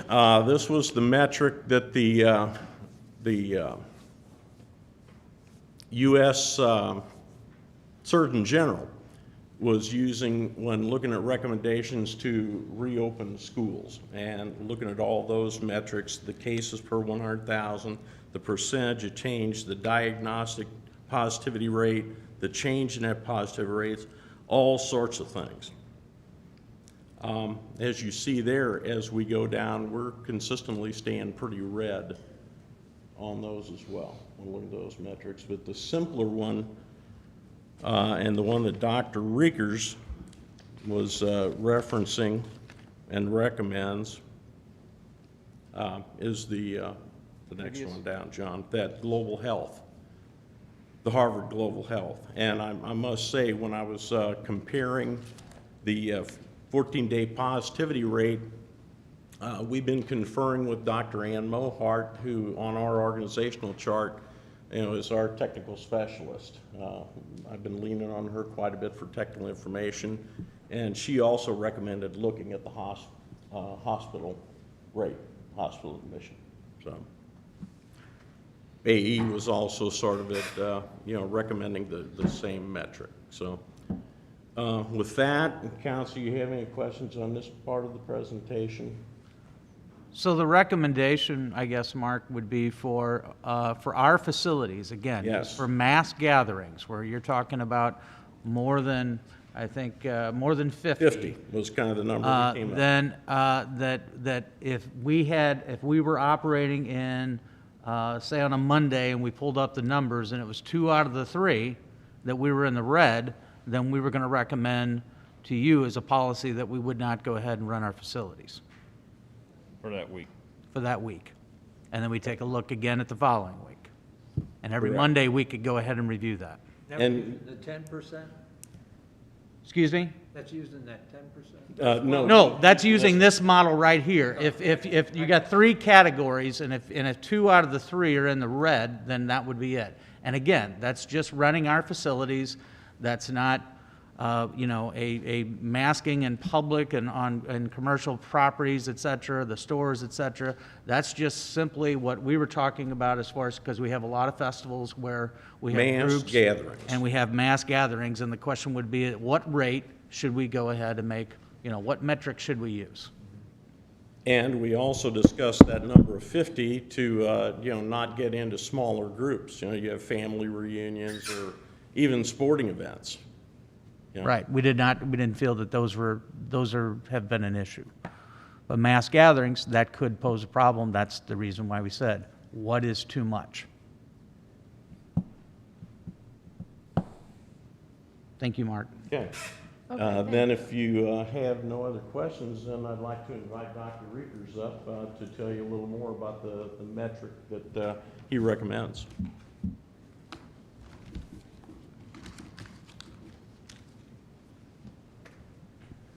Thank you, Mayor Lucy and council members, for the invitation. my goal in this is just to inform you and try to help guide your difficult decision making. Obviously, all of us look forward to these events we have every fall, whether it's the Sunset on the Riverfront or whether it's our Arts and Crafts Festival. And what we hope to do is to have an environment that's as safe as possible so that these events can go forward. That was my motivation for sending you the email, to try to offer you some different metrics, some more information, and to be a resource if needed or would help you in any way. As I look through these numbers, and I've been seeing the daily reports from the Franklin County Health Department, I'm very concerned about the rise in cases. The Harvard Global Health Initiative has 4 categories on the rate of spread in your community. There's green, which is obviously good. There's yellow, which means there's some community spread. There's orange, which means there's more widespread community. And then there's red, which they term as the tipping point. The tipping point is when you get to a large enough group in your population spreading the virus, it can now grow from this sort of linear growth to now a geometric sort of explosion. And my fear is that the last 2 weeks we've been in the red category in our Franklin County area. And as you saw in the numbers presented, the daily case rate per 100,000, both at 63090 area zip code and the county, we've been in those numbers. So it's very concerning to me as a physician who lives in this area that we want to see basically our economy open and running, kids in school and events happening. We just need to do it in the safest way possible. The reason I feel these metrics are more helpful than the just the percent positive test is that this actually puts it into numbers of cases that we're seeing on an everyday basis, averaging out over 5 days to get a little bit less of noise. And those cases, a certain percent will translate into hospitalizations. The other metric I think is important is, are hospitalizations increasing, and what's the capacity of our hospital to take those admissions, whether it's intensive care capacity or overall bed capacity. So what I would like to see is that the hospital be sharing data with you as a city and council to say this is our capacity. You're looking at our case rate and are we in the red, are we in the yellow, are we in the orange? And that would be the basis for your decision. Are things getting worse or are things getting better? Now, I know masking is not necessarily the direct part of the topic, but risk mitigation at these large events, I think, is an intermediate step that we should be considering. If both parties wear a mask, it's been shown to reduce the transmission rate of the virus by about 80%. And so having masking policies in place for indoors where public places are going to be held, or crowded outdoor facilities where social distancing can't be maintained, I think should be considered by the council as a mitigation effort instead of necessarily canceling events, but perhaps a way to hold an event, but to do it in a safe manner so that the transmission of the virus is not just runs through the place. Now, we also get people from all over that come to these events, whether it's from St. Louis or whether it's from other counties. And so we have experience with the infection rates in St. Louis where they have mandatory masking, and those numbers are declining. Roughly, they're about half of our case rate in Franklin County. So there have been some signs of improvement with mask mandates in the rates of community infection. I'd also like just to clear up a few misnomers or misinformation about masks. As you know, I grew up here in Washington. I've came back after medical school. I've had my whole professional career here. I've been here for 27 years. I've been chief of staff for 22 years. I wear a mask every day, you know, in surgery, 8 hours, sometimes more a day, and there's no ill effect of that. We know that there's not ill effects because many countries are requiring it, many jurisdictions are requiring it. We're not seeing ill effects of that. People will tell you, well, you're breathing through this bacteria-laden cloth or whatever. Well, those bacteria in that cloth are coming from your nose and your mouth, and so we change our underwear. We should probably change our mask once a day or so, but those bacteria aren't coming from the outside in so much as it's what you're breathing out. Masks do help reduce your own rate of acquiring the infection, as well as mainly preventing you transmitting it. Initially, when the virus was new and we didn't have a lot of information, we thought it was spread by aerosolization, which would require very heavy-duty masks and N95 masks. But as we've learn more about the biology of the virus, how it infects the nose first and then gets into the lungs through secretions. For most patients, that this is being transmitted much like the seasonal flu, although slightly more contagious. And so it is being spread by droplets. So coughing, sneezing, talking, those are things that can do it. It can live on surfaces. So again, mask mandates, whether it's food servers or other things, I think make some sense as well. So those were the things I wanted to leave the council with. Again, I think the metric that makes the most sense to me is looking at the three that were presented. It gives you an idea of, are we seeing this increased line, which is kind of an earlier indicator. Death obviously is a lagging indicator by quite a bit. The average patient that comes to our hospital that gets on a ventilator, those are the ones that often have the highest rate of death.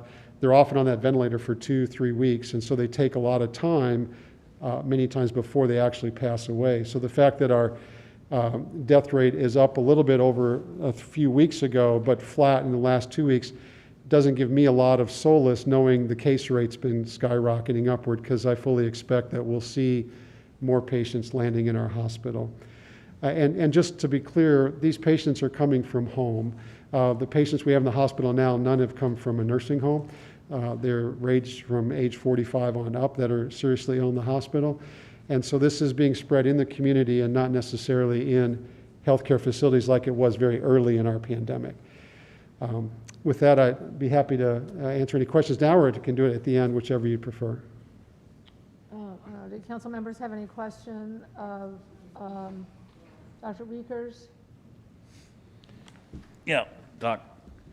I checked with 2 restaurants. I know you spoke about the restaurants, but I spoke to 2 restaurants today, and both of them have 0 problems with spreading any kind of virus in their kitchens and by their waitresses. So I have a problem with trying to get them to wear masks while they're serving and wearing masks while they're cooking if nobody's been getting the virus from them. So. Well, I think obviously the question on that and how do they really know, and that's the question. We're having, as you know, our contact tracers are pretty much overworked in Franklin County. I think it came out that they're having trouble keeping up with the volume. Having said that, we do a lot of food safety that we do normally on food handling and how hot the food has to be on the bar, or how it has to be refrigerated. And we know that people that are standing over someone else in close proximity, handing their plates, preparing the food, those are all things that then, it does give them a theoretical risk. Now, we don't have a lot of information to say what that risk is, but is it really that burdensome for the waitress to wear a mask and potentially gloves, depending on how they're handling foods and things? To me, that's a pretty low burden, and it does provide, I think, some increased safety. I think similarly, you can do the same thing with people that are in close proximity, whether it's hairdressers or things like that. If you go to your dentist, they're all masked up and doing all the precautions. If you come to the surgery, and I said, well, I haven't seen any infections for a while, so I'm not going to wear a mask. I don't think you'd let me do your surgery. And so, because that's the standard of care. So I can't give you data to say this is the transmission rate if you don't wear a mask as a waitress versus you do, but I do think it's a common safety measure for that waitress. Now, obviously, the people eating, they can't wear a mask and eat. Would that be something for the health department to judge? It could be, and like I said, again, in your jurisdiction, you have to weigh all of the evidence to say what makes sense for us, because we see the rate growing in 63090, which is your jurisdiction, and you may look at that county health report and they may have a different level of a trigger than what you feel comfortable with. That's not for me to decide. I'm just here to provide information, and if you ask me what my opinion is, that's what I would tell you. But it's a decision that obviously has to be made in confluence with the burden involved versus the potential benefit. I know a lot of people don't want to be quarantined, so do you see a lot of symptomatic people not even getting tested anymore? So I don't see those kind of people, but then I'm not in that area of healthcare. The primary care doctors would be seeing more of that. I see them once they show up in our hospital. I have had patients that we test all of our elective surgeries, and so I've had some patients that had no symptoms, but their test came back positive. Of course, we repeat it, and we wait until it's negative before we do their elective surgery, so that we're not bringing that into the hospital. I've had patients that after they've recovered, do whatever, they got a little bit of a sore throat a couple months later, and they got tested and they were positive. So there is community spread, but it's not everybody has symptoms, and a lot of our cases are in younger patients who might be sick for 3 or 4 days, but they might spread it to somebody else. And the vulnerable in our population, the elderly, the big risk factors that we're seeing for serious disease is morbid obesity, people that are older, above age 70, and then hypertension seems to be an issue as well. So that's a lot of people in our community when you think about how many people we have that are overweight, that have high blood pressure, or that over 70. And the risk of those people getting seriously ill is the ones that I'm most concerned about as a physician.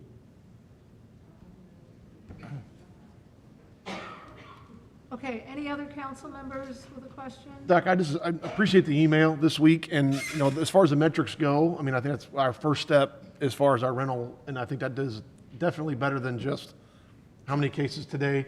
Mark has brought this up for the last 2 months. At what point do we do something different? At what point do we draw back? And I think, Mark, correct me if I'm wrong, we kind of find our metric, and we know we can compare. Like Darren said, Monday morning, we can get an email and says, we're still in the red. We got to do a better job. Next week, we're in the yellow, we're doing better, that kind of thing. So I appreciate that research and the metric as far as that.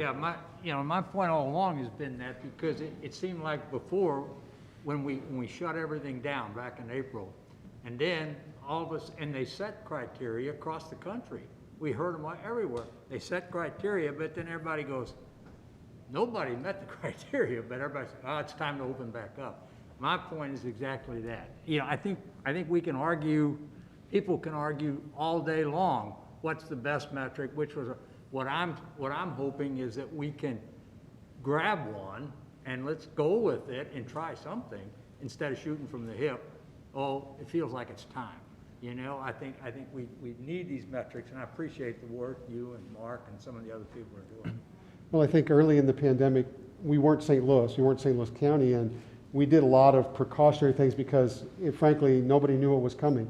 We were worried that there's going to be this big wave that's going to overwhelm our system, so we shut a lot of things down. We didn't do elective surgery as a region, and to be honest with you, some of that probably in hindsight wasn't needed now.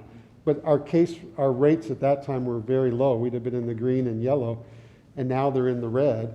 And so for us, this wave has washed up on our shore a lot later than it did in St. Louis or in other big cities around the country.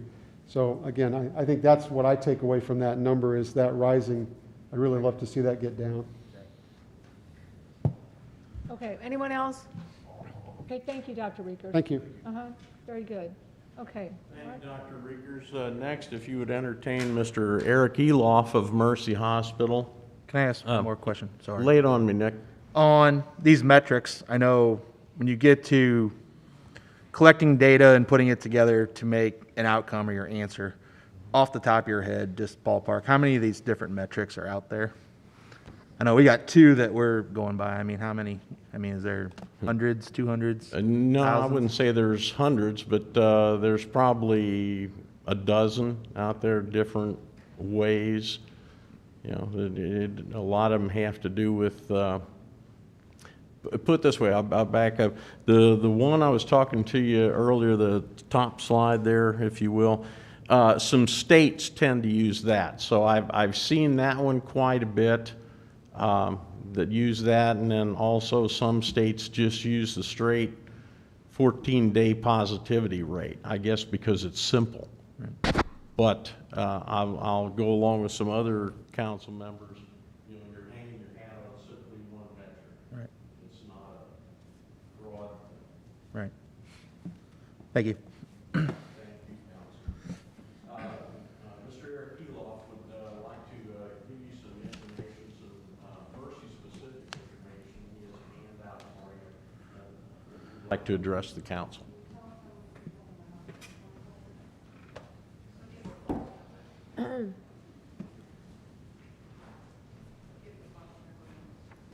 Hello, Mayor, Lucy, council members. I hope this is okay that I address you. I'm handing out some data. I would just say I'm now entering my 5th year as president of the Can hospital. you speak a You little, wanna, little raise- closer? Now entering my Thank 5th you. year as president of the hospital.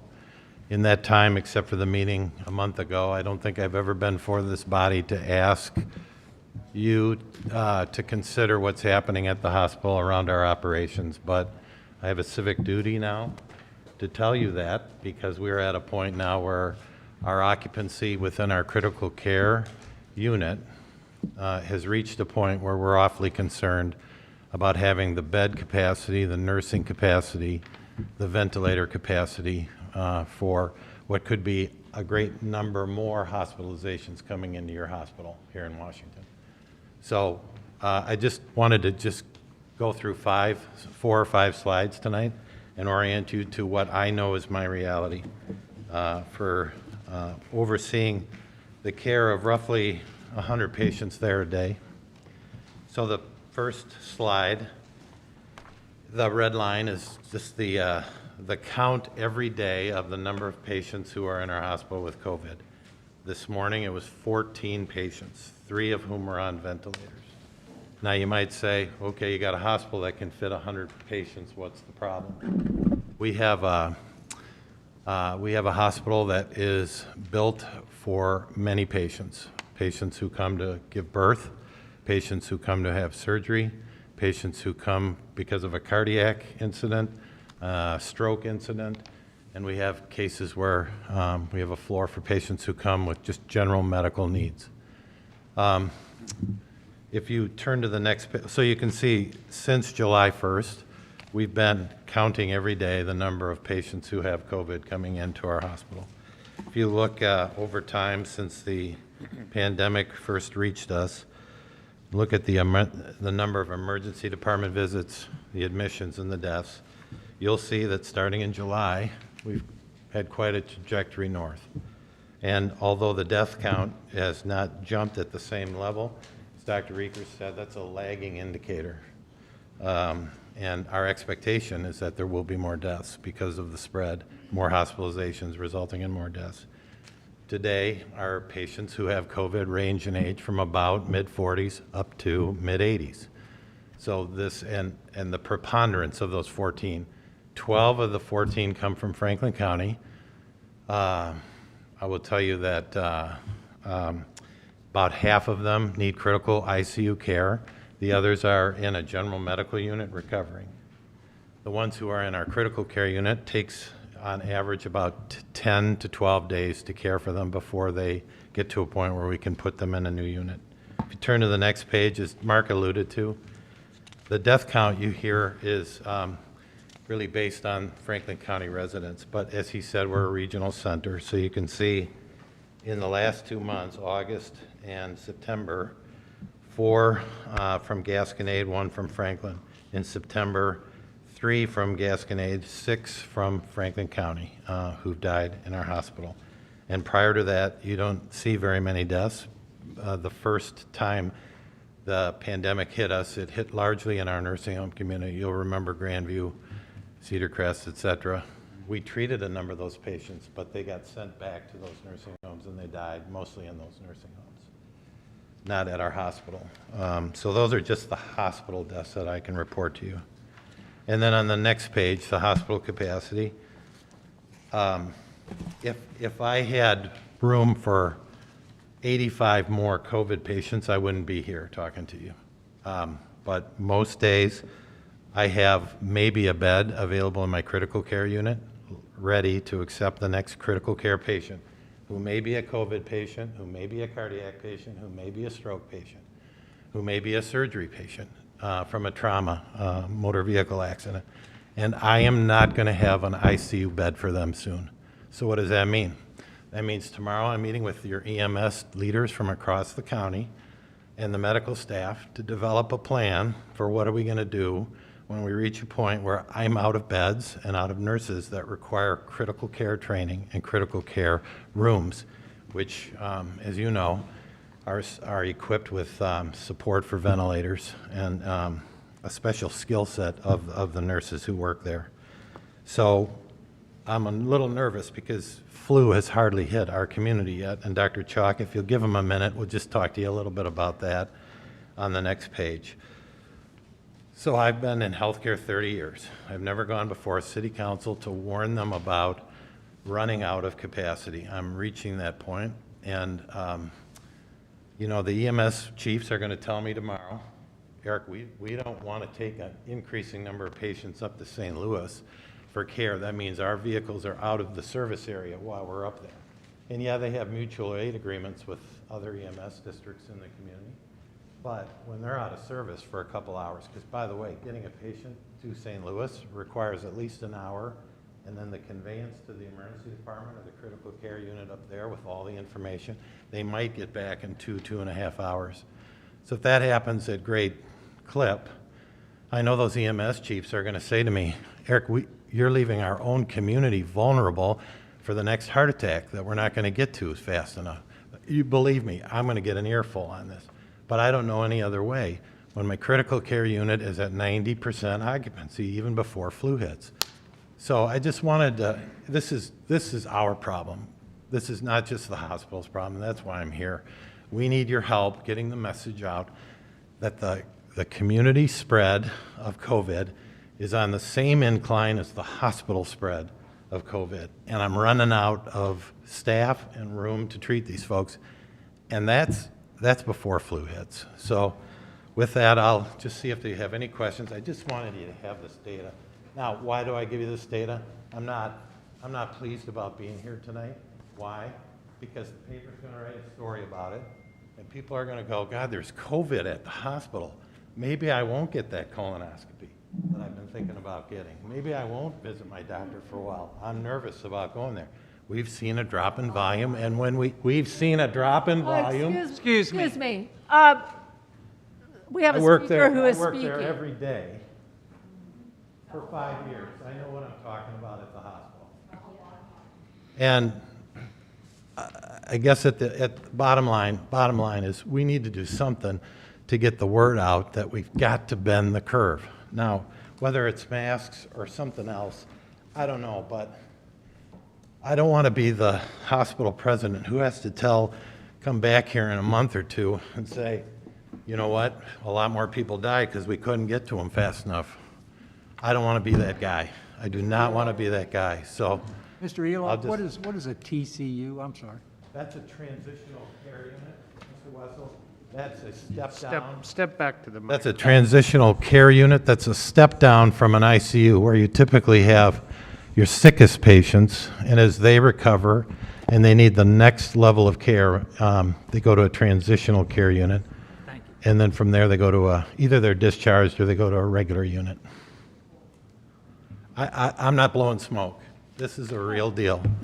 And I don't want to be here in a month from now saying, here's the new data, because I know that we can do something about it. And I just hope that what I've got to tell you tonight is something you recognize as a community problem, not just a hospital administrator problem. Eric, I have a question. Actually, two questions. What committee you say you're going to meet with tomorrow for the capacity? The EMS chiefs, so like your Terry Budemeyers of the county. Uh-huh. Yeah, who oversee the paramedics and the EMS techs who go on 911 calls to go pick up patients. And sometimes, Steve, we take them, we ask them to transfer patients up to St. Louis that we can't care for. Maybe they need a service that we can't provide. Level 1 trauma, for example, brain surgery,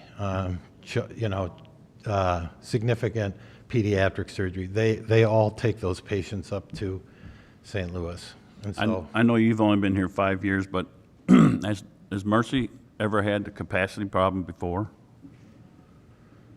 Well, not in my 5 years like this. Every winter, we're stretched to the max on all of our beds. As you probably know from visiting the hospital, we have to double bunk patients in rooms. So today, we're at a point now where we're so full, it's like, okay, when we double bunk, we have to put COVID with COVID. Because believe me, folks without COVID don't want anybody near them who's got COVID. So, but I haven't seen it this bad. Now, Dr. Reekers, Dr. Chalk have been here close to 30 years. They may have remembered a time when there was a surge and a concern about capacity. I can't remember it in my 5 years. Okay, any other council members with a question? Okay, thank All you, right, Eric. thanks for the time to. Thank you. Thank you for being here. Thanks Thank for you, the Eric. information. And lastly, council, I'd like to present, before we turn over to public comments, Dr. David Chalk.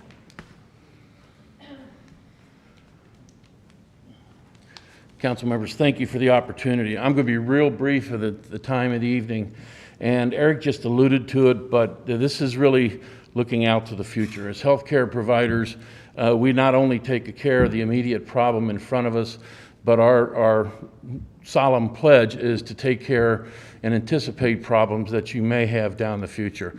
The very last page of your presentation is the flu spikes annually over the last 4 years. And again, there was some recording issue back in 16, but you can look specifically at 18, 19, and 20. And the flu spikes are very real, they're very reproducible, and there is really no reason to expect that even if we have the lower of the 3 spikes, that we don't experience that type of spike. Now, these are ministry numbers, I'll admit, but our local numbers are almost identical spike like this. Steve, to your point, over the 30 years, yes, we have had very short episodic periods where the hospital has been full. We've had to shuffle patients around and get it, but that's a day, a 2, maybe 3, maybe a week at the latest over 30, never a sustained. The problem that we're doing is we're entering flu season and we've got a full house already. We get spikes like this with 6, 8, 10 flu admissions a day, and we've got problems just bed spacing. So again, I think the effort and the feeling of the 3 of us, as well as the medical community, is that there are right now only a limited number of things that we can do to help lower the number of cases of COVID in the community and flu. All right, we're gonna make a big pitch to hopefully everyone gets a flu vaccination. It's not perfect, but it helps. It helps prevent some of the disease, and for those who get it, the symptoms are less. We've had drive-through flu vaccine clinics. We had one this past Saturday in our clinic, and we've got 150 people vaccinated just in that 1-2 hour period. We're going to do everything possible to dampen these spikes, but left unmitigated, the issues and the scenarios that Eric was alluding to are going to be like none of us have ever seen. And we're not alone in this. We're not the only health system in the country, nor hospital to be looking at these.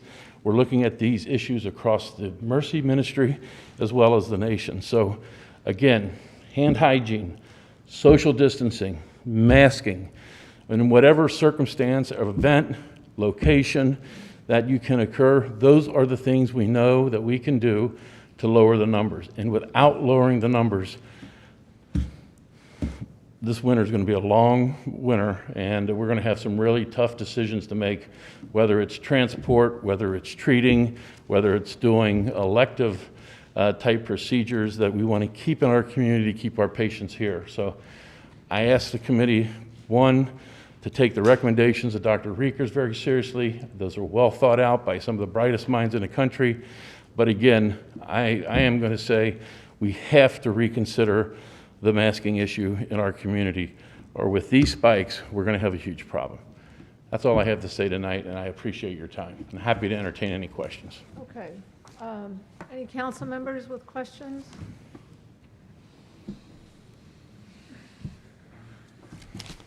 Okay. Thank you, David.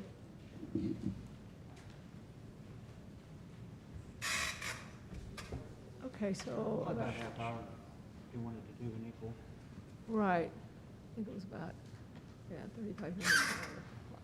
Okay, so council members, are there any questions or any discussions that you would like to have or anything? Okay. Do you need at this time, or you want to wait for full comments, something concerning the policy you're wanting to? We would like a recommendation on the policy if we could tonight. I would recommend that. Pardon me? Metric system. Yeah, that recommending that we look at city facilities, closing those facilities when 2 of those 3 are met. On a weekly basis, it's checked, and that determines the following week, yes. Policy that you suggested, I would recommend it. And that would be on the renting of the city facilities. This is for city facilities with mass gatherings of 50 or more. Yes. That's the only thing that we have before us right now. That's correct. Right. Yes, yes. Is that a motion? Yes. Will that be brought back to us next month? Or we would have between now and then to look over and actually vote on? This is just to get this policy going, or is this? This is just to get that policy going. Okay. How long? We just watch it every week and see if there's 2 of the 3 metrics. If they were in the red, then we would not allow the facilities to be used.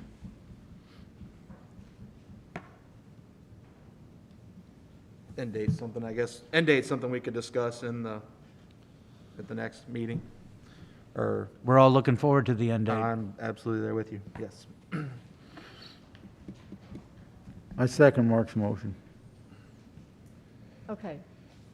So we have a motion by Mark to enact the policy, and then we have a second by, Wessels and Holtmeyer. Darren, do you anticipate that staff would just look at these numbers Monday and make that decision for? Correct. Okay, And we would notify the council then. okay. Okay. We have a motion to adopt the policy that we were shown this evening. All those in favor signify by saying aye. Aye. Opposed? Okay, by your vote, you have adopted that policy. Okay. Mark? Council, what would the effective date of that be? October. What are we thinking about the effective date of that? We're at your mercy, whatever you wish to go ahead and do. I will tell you that on the calendar, you have 2 events that if you enacted it and said that it was effective today, you have 2 events that, let's see, we don't have anything this week. I think it's next week, or is it this week? This weekend is. This week. This Craft weekend, Festival. sorry. So this weekend, you have 2 events. You have the Sunset on the Riverfront, and then the Fall Arts and Crafts Festival. We have reviewed those, just so you know. Mark, myself, I think Chief Menifee have all reviewed, especially the Fall Arts and Crafts Festival. We did not feel that that's a mass gathering at the same. You don't have as many people there at one time because it is spread out over, I think, 3 days. Is that correct? Correct. Correct. But again, if you enact that tonight, we have to notify those folks that, sorry, but you've got 2 out of the 3, categories that are in the red. We're not allowing any rental of our facilities for this weekend. If you wait for October the 1st, then we would obviously deal with it after October the 1st and any users that we would have from that time moving forward. And then what about Sunset on the Riverfront is Thursday evening? Correct. That would be the second event that would be affected if So you that did would this be immediately. the first one calendar-wise. Yeah. Correct. Thursday, and then the festival is this weekend. Well, I contacted Tyler King today, spoke to him about it a little bit, and I asked him if he'd be in favor if we were going to do this by this week, and he couldn't have his Sunset on the Riverfront. I asked him, I said, if you can guarantee the city of Washington that everybody at the riverfront will have a mask on, and you'll have people going around and making sure they keep their mask on and keep social distancing. I said, would you do that if we let you have the event? And he said, yes, I will make sure that we have enough people there to make sure that that happens. I know that they planned this thing, and then in 3 days, it's hard to plan something and then break it up in 3 days. I understand. And I think that if they're going to go by that rule, I would be in favor of this going into effect in October 1 if they definitely do this. I don't know how the rest of the council feels, but I I think that's a good idea. October 1st? Yes. So But I they, still think that they have to go with their word, saying that they're gonna make sure that everybody has a mask on that comes into that park. And they're gonna have people walking around making sure, unless they're eating, I'm sure how that goes. So are you talking about Sunset? Yes. And then you're talking about the craft festival as well? Both. He agreed to do it to both. October 1st would be after the. Right, okay, I just want to make sure, because you were talking about the Riverfront Park, Mm-hmm. craft festival is on Main Street. So they would have to have someone at every entrance area to the He'd street. guarantee me that he would make sure that people had masks on. Okay, what's this side of the room say?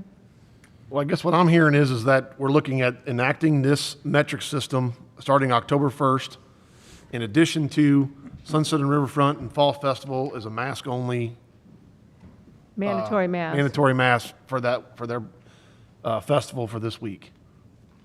That's what we're agreeing. Enforced by I agree downtown. with that. And yes, enforced by downtown. Okay. Is that a motion? That's a motion. I'll second. Okay, so we have a motion by Patke, seconded by Sullentrup, to enact the decision October 1. And in the meantime, Sunset on the Riverfront on Thursday and the Craft Festival will be mandated mask at those two events. All those in favor signify by saying aye. Aye. Opposed? Nay. All right, by your vote, you approve that motion. Okay. We will meet with Mark, myself, Ed, we'll meet with downtown and go over that with them tomorrow. Okay, all right, Make sure it's clear. okay. Moving on. All right, we can move on. Ordinances and resolution, oh no, what are we at? Washington Regional? Washington Regional Airport hangar construction funding update?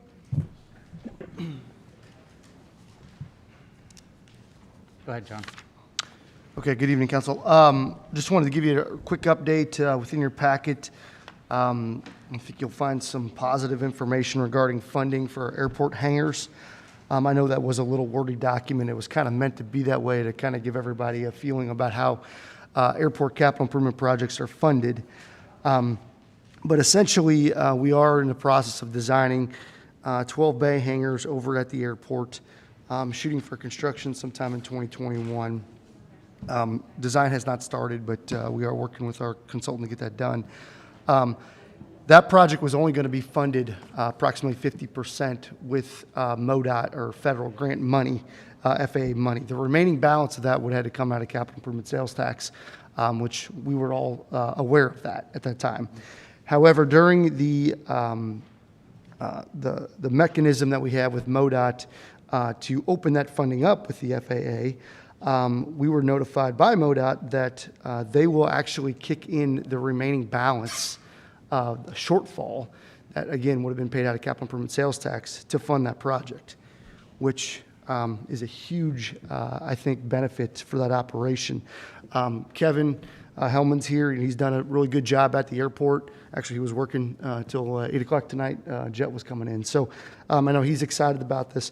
But essentially what you see there is the MoDOT grant money that we get, $150,000 roughly every single year. We'll have about $479,000 in the piggy bank essentially for that project. The city local match for that is only around $35,000, and then MoDOT will then pitch in the additional $556,000. Again, we would have had to put in that additional money out of our own coffers to pay for this project, which we were prepared to do. So this is quite a find, and we thank MoDOT for recognizing the efforts that we're putting in over at our airport regarding capital projects and just our operations. So I thought I'd share that with you as a positive. Good news. Very good news. Very good news. Thank John, you, John. is that money source from the St. Clair closing, is that a one-time thing? It's a one-time shot. All right. You get 12 bay hangars, which is a revenue producer. I think a thank you would be in line. I know they. On September 21st, John gave us good news. That's what we need to. There we go. Whatever I can do to help. I know those funds Or come change it. annually to our airport. Correct. We get $150,000 a year, I understand. which is called When they closed that one, I Yeah. understand that they were going to disperse that somewhat. Correct. They're going to, so they won't be dispersing what used to go there in the future. They're doing it now and that's it. Correct. So over, St. Clair was getting essentially the same amount of money as we were. Now, what we were told throughout this whole process was that money would go back into the overall state funding and just kind of blend its way back in. Right. What we are being told now is a portion of that closure and a portion of that money, that 556, round numbers, is going to come back to us to get this project done. Very good. One-time shot. Yeah, and that's been the discussion the whole time. How many people are on the waiting list over there for hangars? Kevin probably could, 30. So the good news is, with that, we won't be able to even get 50%, I didn't know that, but, is that when this design comes out, that is a modular style building, and where we're placing this is actually a little closer to the taxiway. It's outside the building restriction line, but it gives us essentially the entire length of the runway to add on. So it becomes you're not confined by your property lines. You can just continue those things on as dollars become available. So it's just a little different change, I think, in the previous thought process of what we were going to do. It speeds us up substantially. So It's a good design in order to do that, so we can just add on, like what John said, yeah, it'd be great. If we have that many waiting, we need to do more. yeah, and keep in mind too, I mean, we have a substantial amount of fill over there now with the bridge closure. All that Warren County rock went to the airport. If you haven't been over there in a while, it was a lot of rock. So we can move all that around now as well with this project. So we're set up pretty well here into the next, moderate future. We using the extra money for a pool, too? You never know. You'll have some other projects still down the pike. Is this information, or we need to accept this? This is just information. Thank you. FYI. Ordinances, resolutions. An ordinance authorizing and directing the City of Washington to enter into a sales contract with Don Brown Chevrolet of St. Louis, Missouri for the purchase of a 2020 Chevrolet Silverado medium-duty regular cab truck with dump bed. Holtmar. Introduced by Councilman Holtmeyer. This is for Kevin, did you want to address this?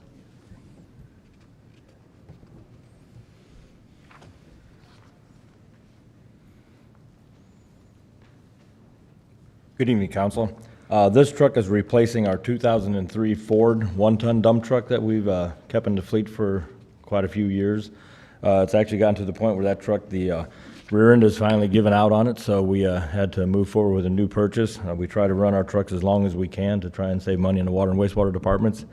It was budgeted. When I went out for budget, I was given a budget of $96,000 for that truck. But I usually wait until the end of the year to buy the new trucks, because this is when they start building the 2021s, and I get a better deal. So I did get a really good deal from Don Brown. It's also a state bid, so it's a state bid truck. So it's just a replacement in the fleet. Went a little bit bigger with this one. It's actually 1.25 tons instead of a 1 ton. We'll be able to use that on some of our water main breaks where we don't have to use a tandem, which takes up a lot more space on the road. We can make a little bit smaller footprint when we use it. So, Good deal. Any questions or comments? Good job. thank you. Thank you, Kevin. An ordinance authorizing and directing the City of Washington to enter into a sales contract with Don Brown Chevrolet of St. Louis, Missouri for the purchase of a 2020 Chevrolet Silverado medium-duty regular cab truck with dump bed. Pettit? Yes. Holtmeyer? Aye. Patke? Yes. Wessels? Aye. Heidrich? Aye. Obermark? Aye. Sulentrop? Yes. Skornia? Yes. By your vote, you approve the ordinance. Thank you. An ordinance accepting the bid from Heavy Duty Equipment Company and to approve the purchase of an enclosed trailer by the City of Washington, Missouri. Patke. Introduced by Councilman Patke. Wayne? Good evening, council. What you have in front of you is a proposed purchase for a mowing route trailer, an enclosed trailer for the mowing route, and it would replace a 20-foot trailer that we have now that is currently not long enough or tall enough to support our new tower mower that we have. The 20-foot trailer would be repurposed for the arborist and horticulturist. And he'd be able to keep his supplies in the enclosed trailer and not have to unload and load them constantly when we're doing work on the trail or any landscaping beds around town.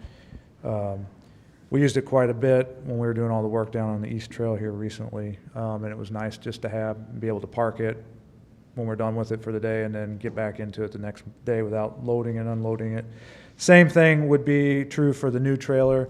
We could do that with our mowers on the mowing route. So the mowing route would have a mower, the mowers and trimmers and everything we need in it. We just park it in the lot when we're done with it for the day and then bring it back out the next day when we're finishing the route. And this purchase did come in under budget for this fiscal year. And you can see I listed the two bids that we had. We solicited bids, we got two bids back, and they were both pretty comparable in price.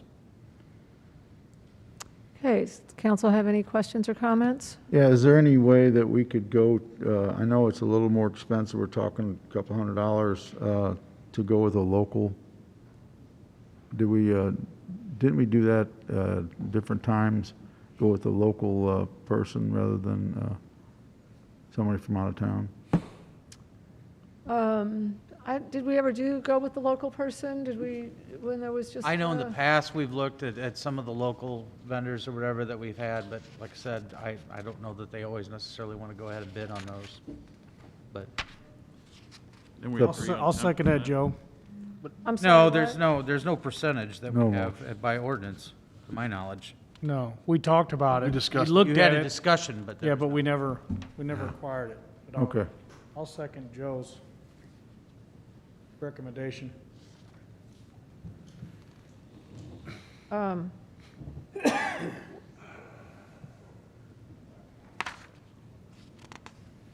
We are, well, do we want to, I mean, is that I'm stuttering around here, aren't I? So, amen. Joe, what was your motion? What? That we should go with, we should try to go with a local, because Region Welding. Other bid. Region Welding Recommendation go I with got you. the local bid rather than the Oh. high bid or low bid. And I know we've talked about it before, but we've never really done it, I don't think we've done that, I don't and think we have I done would it. encourage you to go with the lowest bid if it's a responsible bidder. I think you may run into problems. I'll refer to our legal counsel.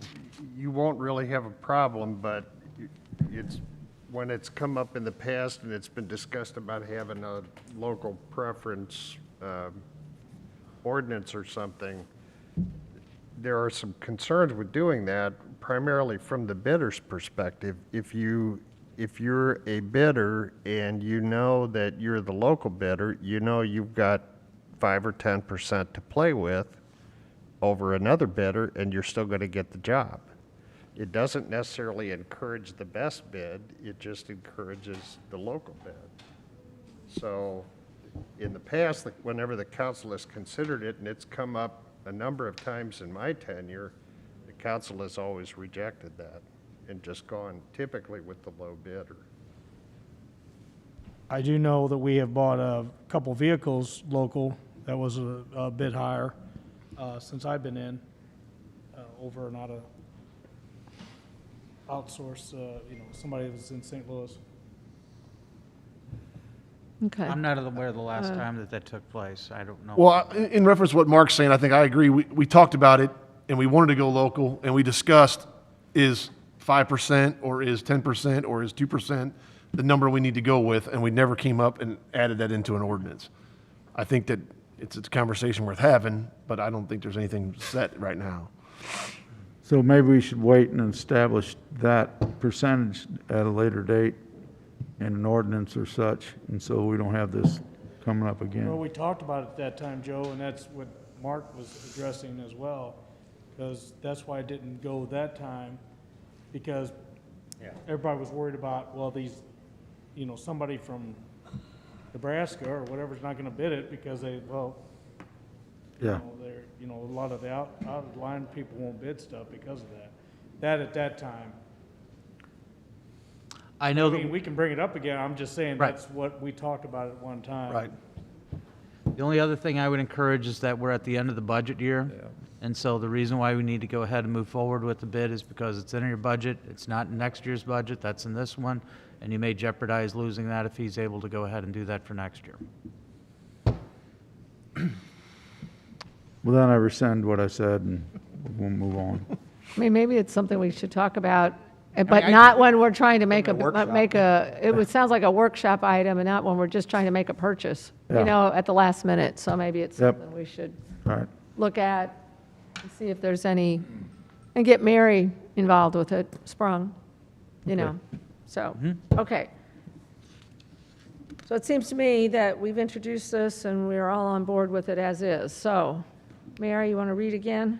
An ordinance accepting the bid from Heavy Duty Equipment Company and to approve the purchase of an enclosed trailer by the City of Washington, Missouri. Pettit? Yes. Holtmeyer? Aye. Hatchke? Yes. Wessels? Aye. Heidrich? Aye. Obermark? Aye. Sullentrop? Yes. Scornia? Yes. By your vote, you approve the ordinance. Thank you. Mayor's report?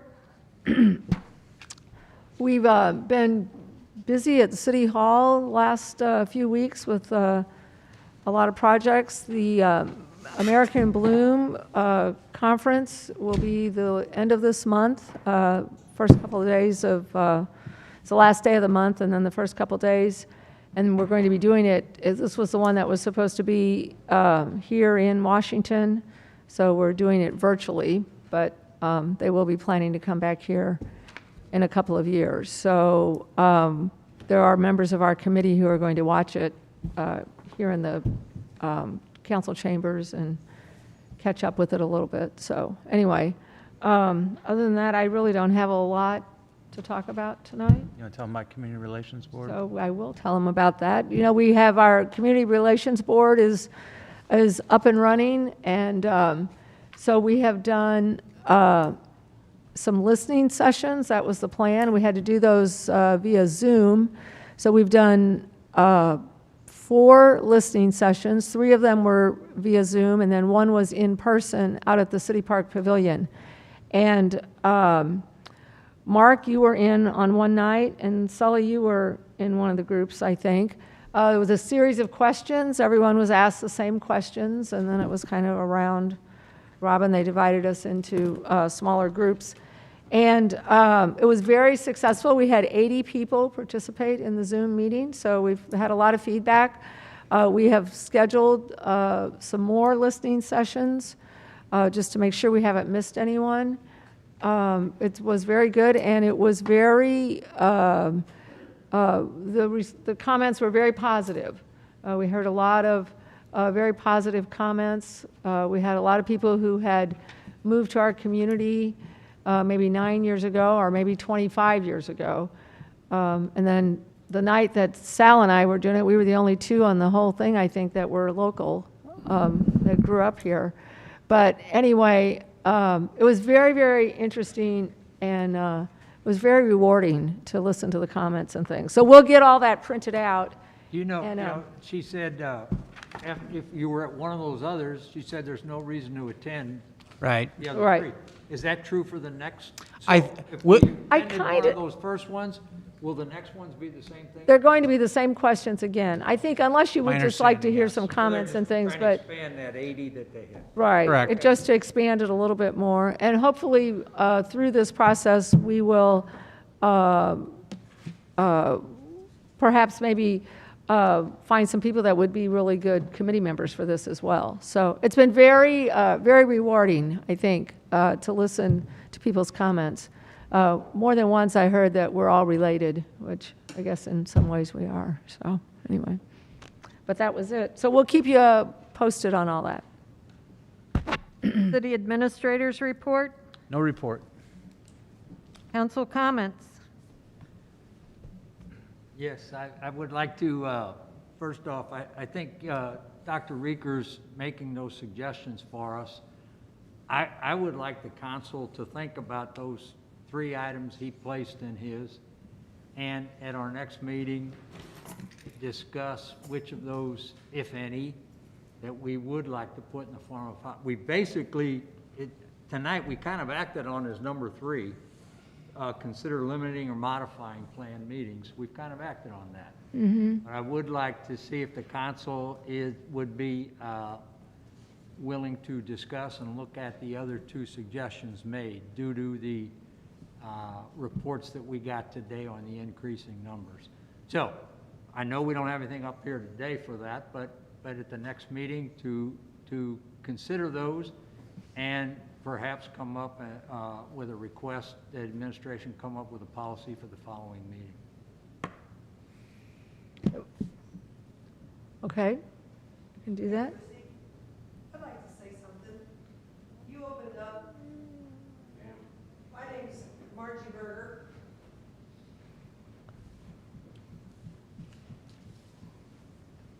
My name's Margie Berger, and I own Critter Corral on 8th Street. And you opened it up for discussion on all your other things tonight for the public, but yet you all held a vote here without opening up and being heard by the people. Now, that was Eric, he was the administrator of Mercy that was here Right. earlier. I was admitted into Mercy on September the 3rd because I had a reaction to some medication. And they picked me up at my shop by ambulance. They did not put a mask on me. They took me to the ER. I did not have a mask on in ER. I got right in the ER. This was September 3rd. There was hardly anybody in the ER. I was in there for exactly 2 hours, and they had a room for me. They did not COVID test me, and they placed me up in a room for observation for the night with an elderly lady who had a gastric surgery where she had a colostomy bag on next to me. Neither she had a mask nor I had a mask. Now, this mask mandating is ridiculous. If you all educated yourself and understood the immune system of your body that God created it for, you would understand, and it's been on the news with our president, about herd immunity. The only way society is going to survive this is to come in contact with the virus, which it's been in America since probably November is what they told me with my dad, because you all remember the story of my dad that I told you at the last meeting. So we've all come in contact with it at some point. We're having businesses shut down. We've lost Ponderosa. We're losing businesses. Do you realize the mandating masking that you're doing for these events coming up? You're going to lose people coming to Washington for these events. You're going to lose money. And I know money means a lot to this city, to any city. Masking, if you read the CDC guidelines, it says masking only when you cannot sustain 6 feet of social distancing. You've heard this young man back here, I believe he's the one that has all the information on masking. Did you not at the last meeting? That little mask you're wearing only holds out a piece of a hair. And you're going to tell me, you read it, the only way you catch COVID is from the droplets in your eyeball or in your mouth. Are you that good of a shot, Mayor Lucy, to spit in my eye or my mouth at 6 feet? Come on, guys. This is really getting ridiculous. Our freedoms, you're trying to provoke more and more on the people that are hardworking. I run a business, and I'll tell you what, you'll have to have him come and lock me up because I will refuse to wear a mask or have any of my customers wear a mask. Well, the policy we did tonight is just for this weekend in downtown Washington. It's the Sunset on the Riverfront, and it's for the craft festivals.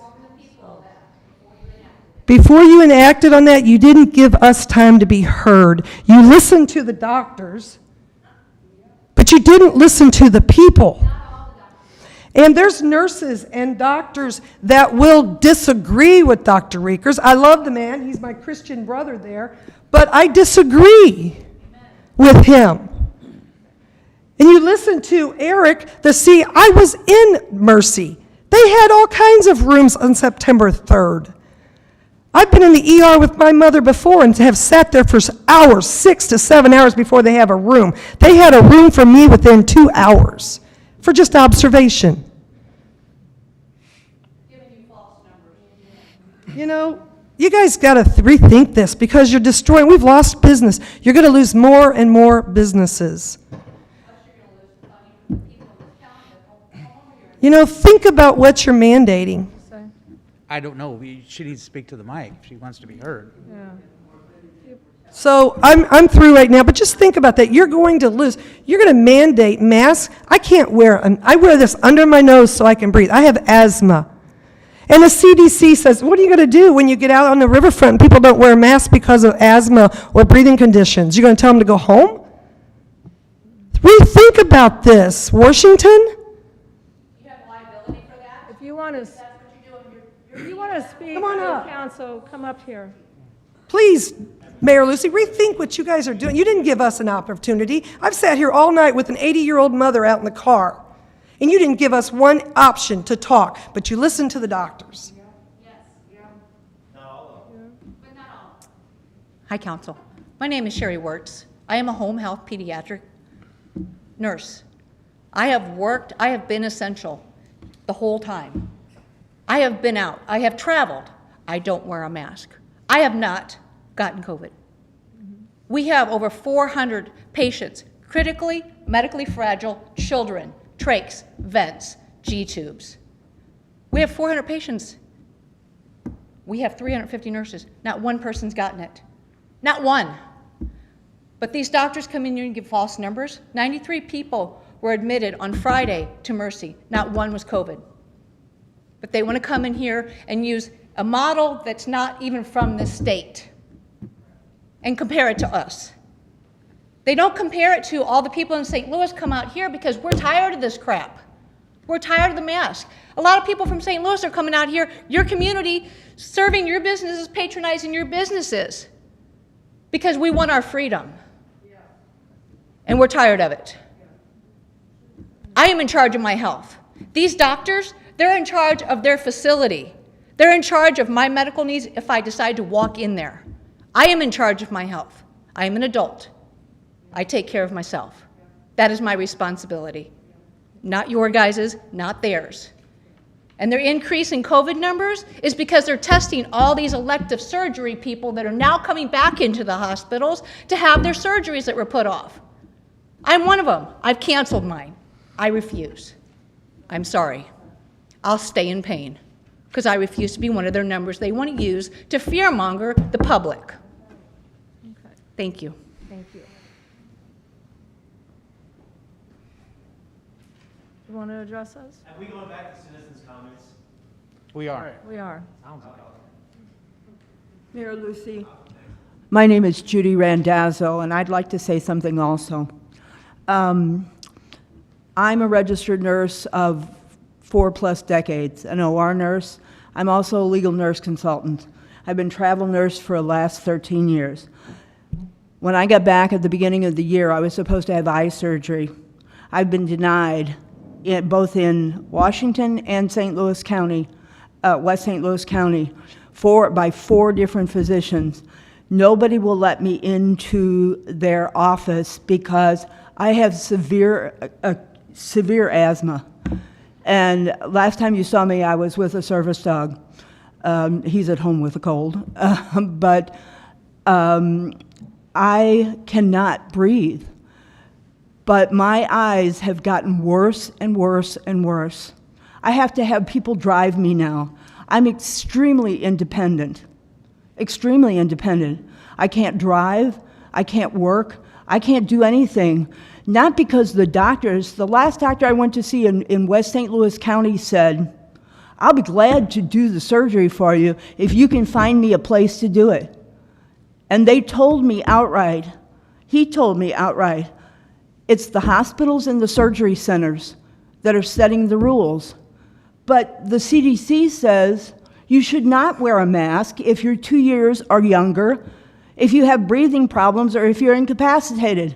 However, that doesn't make any difference to Mercy. They would not let me, the doctors, the ophthalmologists would not let me have surgery.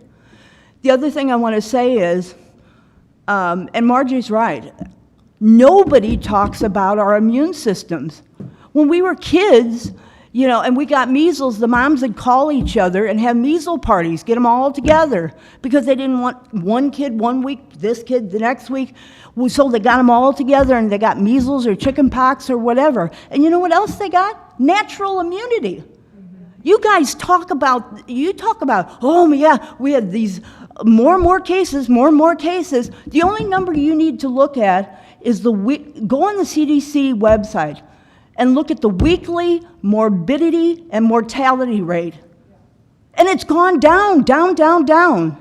And be glad the people, 99.03 to 05% get better.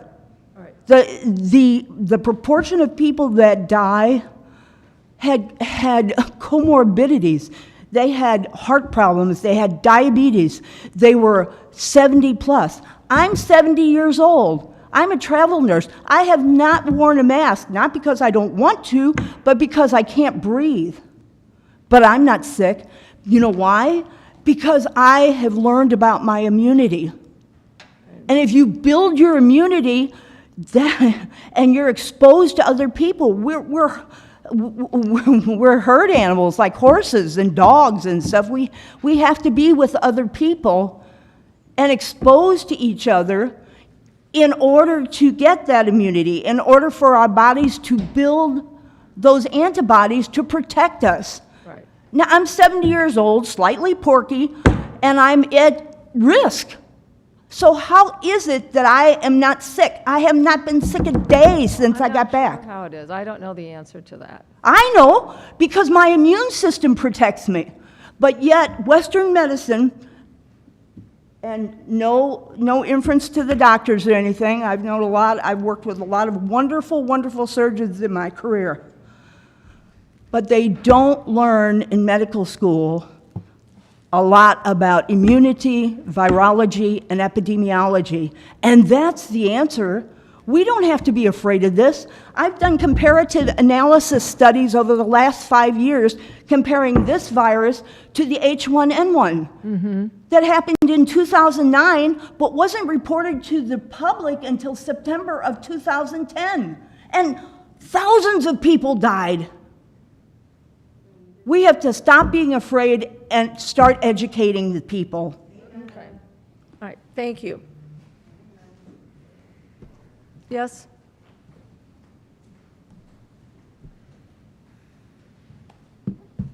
Hi. Do I need to state my name and address? Yes. Danielle Eaton. My address is 742 Southern Hills Trail, Washington, Missouri, 63090.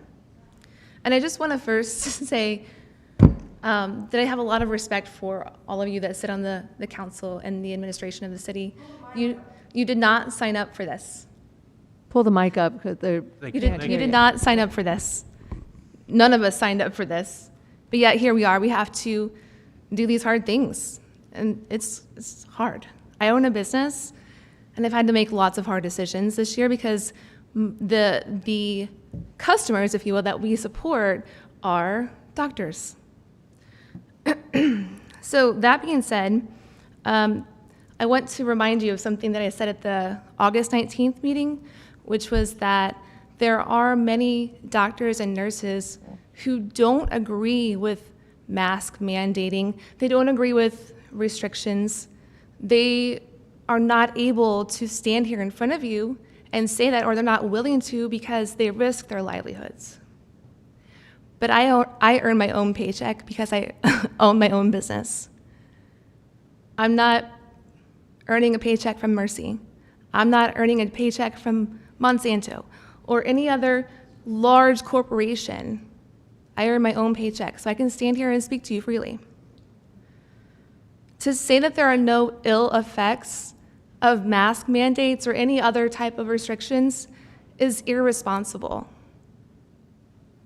Take a pause for a moment and think about that. It is irresponsible to say that there are no ill effects. Just wearing this mask this evening, I have an allergic reaction on my face. And that's minor.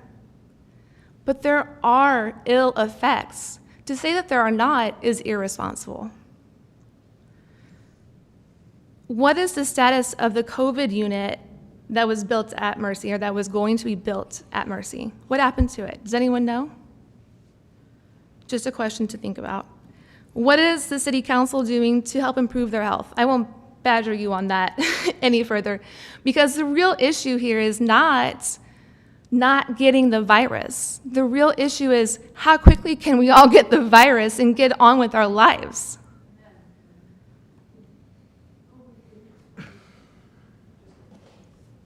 There's evidence that counties that have mask mandates have seen their cases go up significantly after the mask mandates.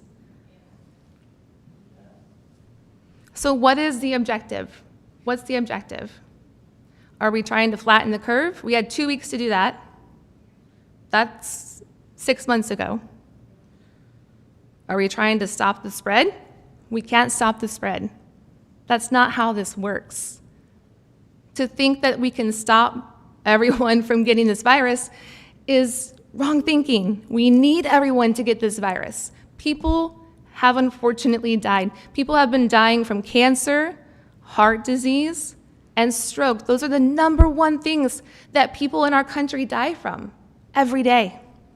And no one was saying, we better mandate spinach. We better make everyone exercise every day.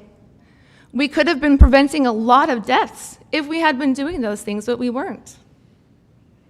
So we need to build herd immunity.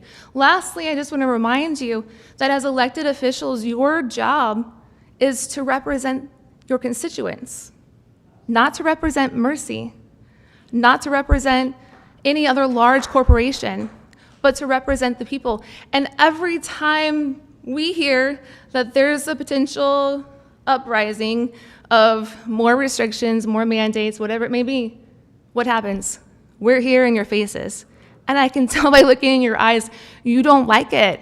I wouldn't like it either. It's super uncomfortable. It's uncomfortable. But you represent the people. And there are a lot of us, and we're watching, and we're not backing down. Thank you. Thank you. Anyone else?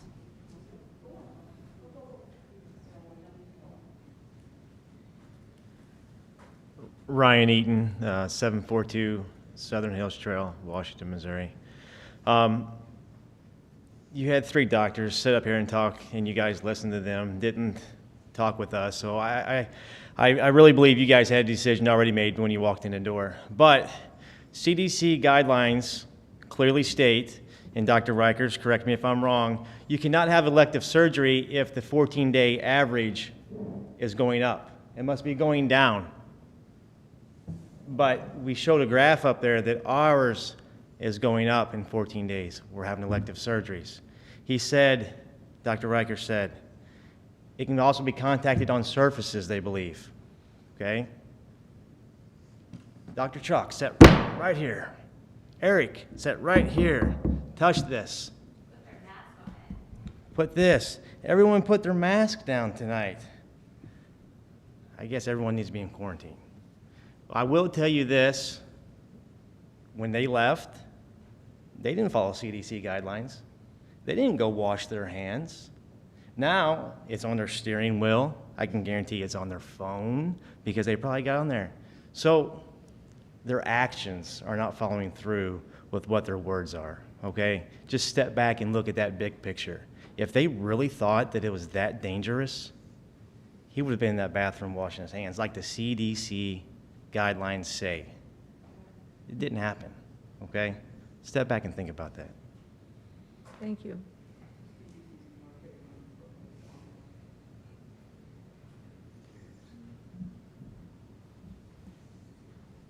As far as I know, as being a citizen of the United States of America, the highest law that we have in our land is called the Constitution.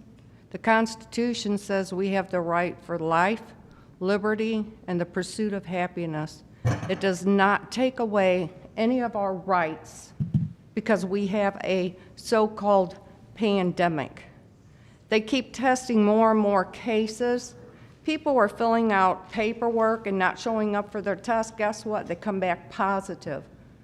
The positive rates are going up because more people are being tested. There are not more deaths happening. I went to Mercy Hospital for a thyroid biopsy. They messed it up. It was a doctor at Mercy.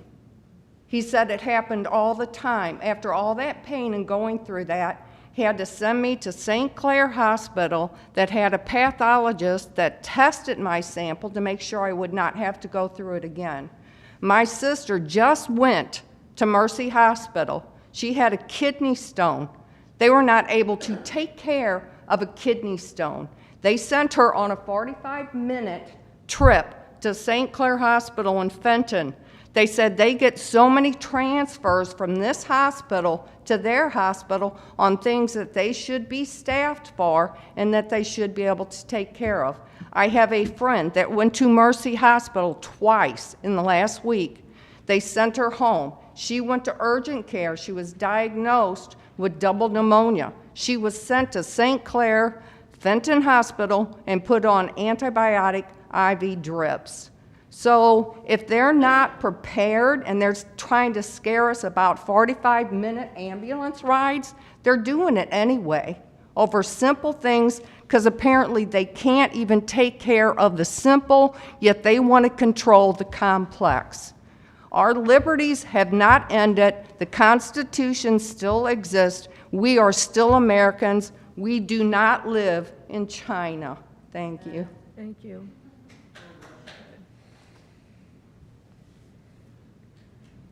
Anyone else? Okay. All right, well, thank you all for being here. And thank you for your comments. You're welcome. Was there anyone else under council comments? Were we done with the? Sure.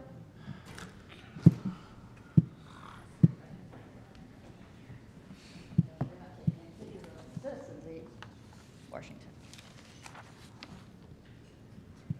Let me see if I can get this up here. Okay. Yeah, actually, she did, ma'am. She did take a picture of the citizens. She did. So, Not like right here. yeah, she did. She was right beside it. I watched her take a picture of the young lady. All right, Mark, thank you very much. Okay. Your name and address? My name is Carolyn Simmons. I served in the United States Air Force. I live right here in Washington, Missouri, native of Missouri and this county. So my address is 319 Fair Street, Washington, Missouri. Okay?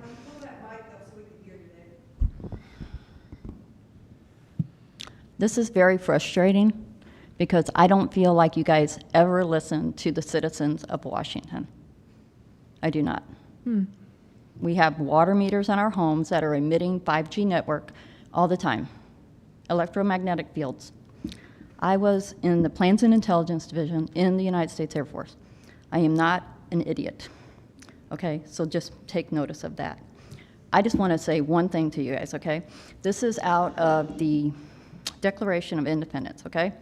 Unless we put medical freedom into the Constitution, the time will come when medicine will organize into an undercover dictatorship.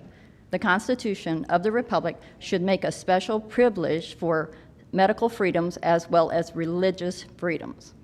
Okay, that was by Dr. Benjamin Rush. He was a signer of the Declaration of Independence. What is happening right now? Our rights are being taken away from us by medical, under what says medical. Okay, are there any studies that they've shown you what masks actually do? There are studies out there that tell you what a mask will do and what it'll protect you against and what it will not. The virus like this goes right through mask. It's so small. There's no way. And it mutates. There's no vaccine that's going to protect you either. This is all a guise. Okay. So this is something that everybody in this room needs to consider, because you're representing us, the taxpayers. These masks being in here today, in my opinion, is illegal, because this is a city building. I pay for this building. I'm just like, so that is against my rights as a citizen of the United States, and a citizen of Franklin County, and a citizen of Washington, Missouri. I think that there should be a lot more things that we go vote on, like these water meters that we were mandated to get. How much did the city of Washington make off of those? It was like the red light cameras. Well, those didn't go. We took them out. And I'm just like, I think we should have more say on things. The fluoride in the water. We used to have one of the 10% of the United States had the cleanest water. Washington is one of them, until one well got messed up. And then now we have to have nasty stuff in our water that's killing our immune system. Immune system is what keeps you healthy. And I'm like, when your immune system isn't intact, it cannot keep you healthy. And I'm sorry, you don't listen to doctors that are way overweight. They have comorbidities themselves. So what are they doing? I tell people this all the time. Why would you listen to a doctor that has diabetes? They can't even help their own selves. So, I mean, I think that we need to think about these things. There's a lot of things that we need to think about. And that's one of the things that we need to think about, that way back, our forefathers, many people don't remember what happened, and we're racing history left and right, and we're letting our rights be taken away from us over and over and over again. You give a little, they all get taken. Okay. This is not helping at all. It's taking away our businesses. I also own a business, and I see it taking away my business. And I'm a mom and pop. Washington has let all these franchises come in. Great. What's the rest of us supposed to do? We don't even have a mom and pop grocery store anymore. Nothing. I'm like, I mean, shutting the churches down. It's in the Bible, people, that you're supposed to eat healthy. You're supposed to protect your body, your immune system. That's why God put it there. If God wanted you to have a mask on, He wanted you to have skin over your nose and your mouth, He would have made you a snake. He didn't. He gave you an immune system. Okay. If you keep that immune system intact, you're fine. All right. Okay. I mean, that is the truth. Okay. It is. Thank you. You're welcome. Okay. Have a good evening. Mm-hmm.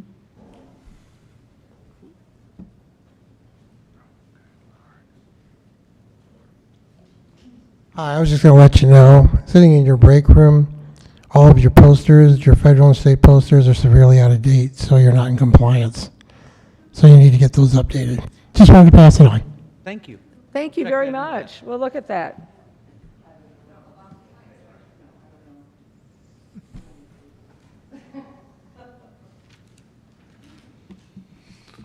Just know, we respect the job you all have to do, but every time you call for a mandate, the people will rise up and we will be here.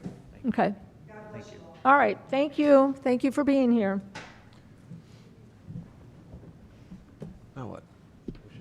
Were we, Motion to adjourn? Second. we have a motion by Patke, second by whatever that guy's name is, Hydrich. Hydrich. All those in favor signify by saying aye. Aye. Aye. All right. Thank you. Another late night.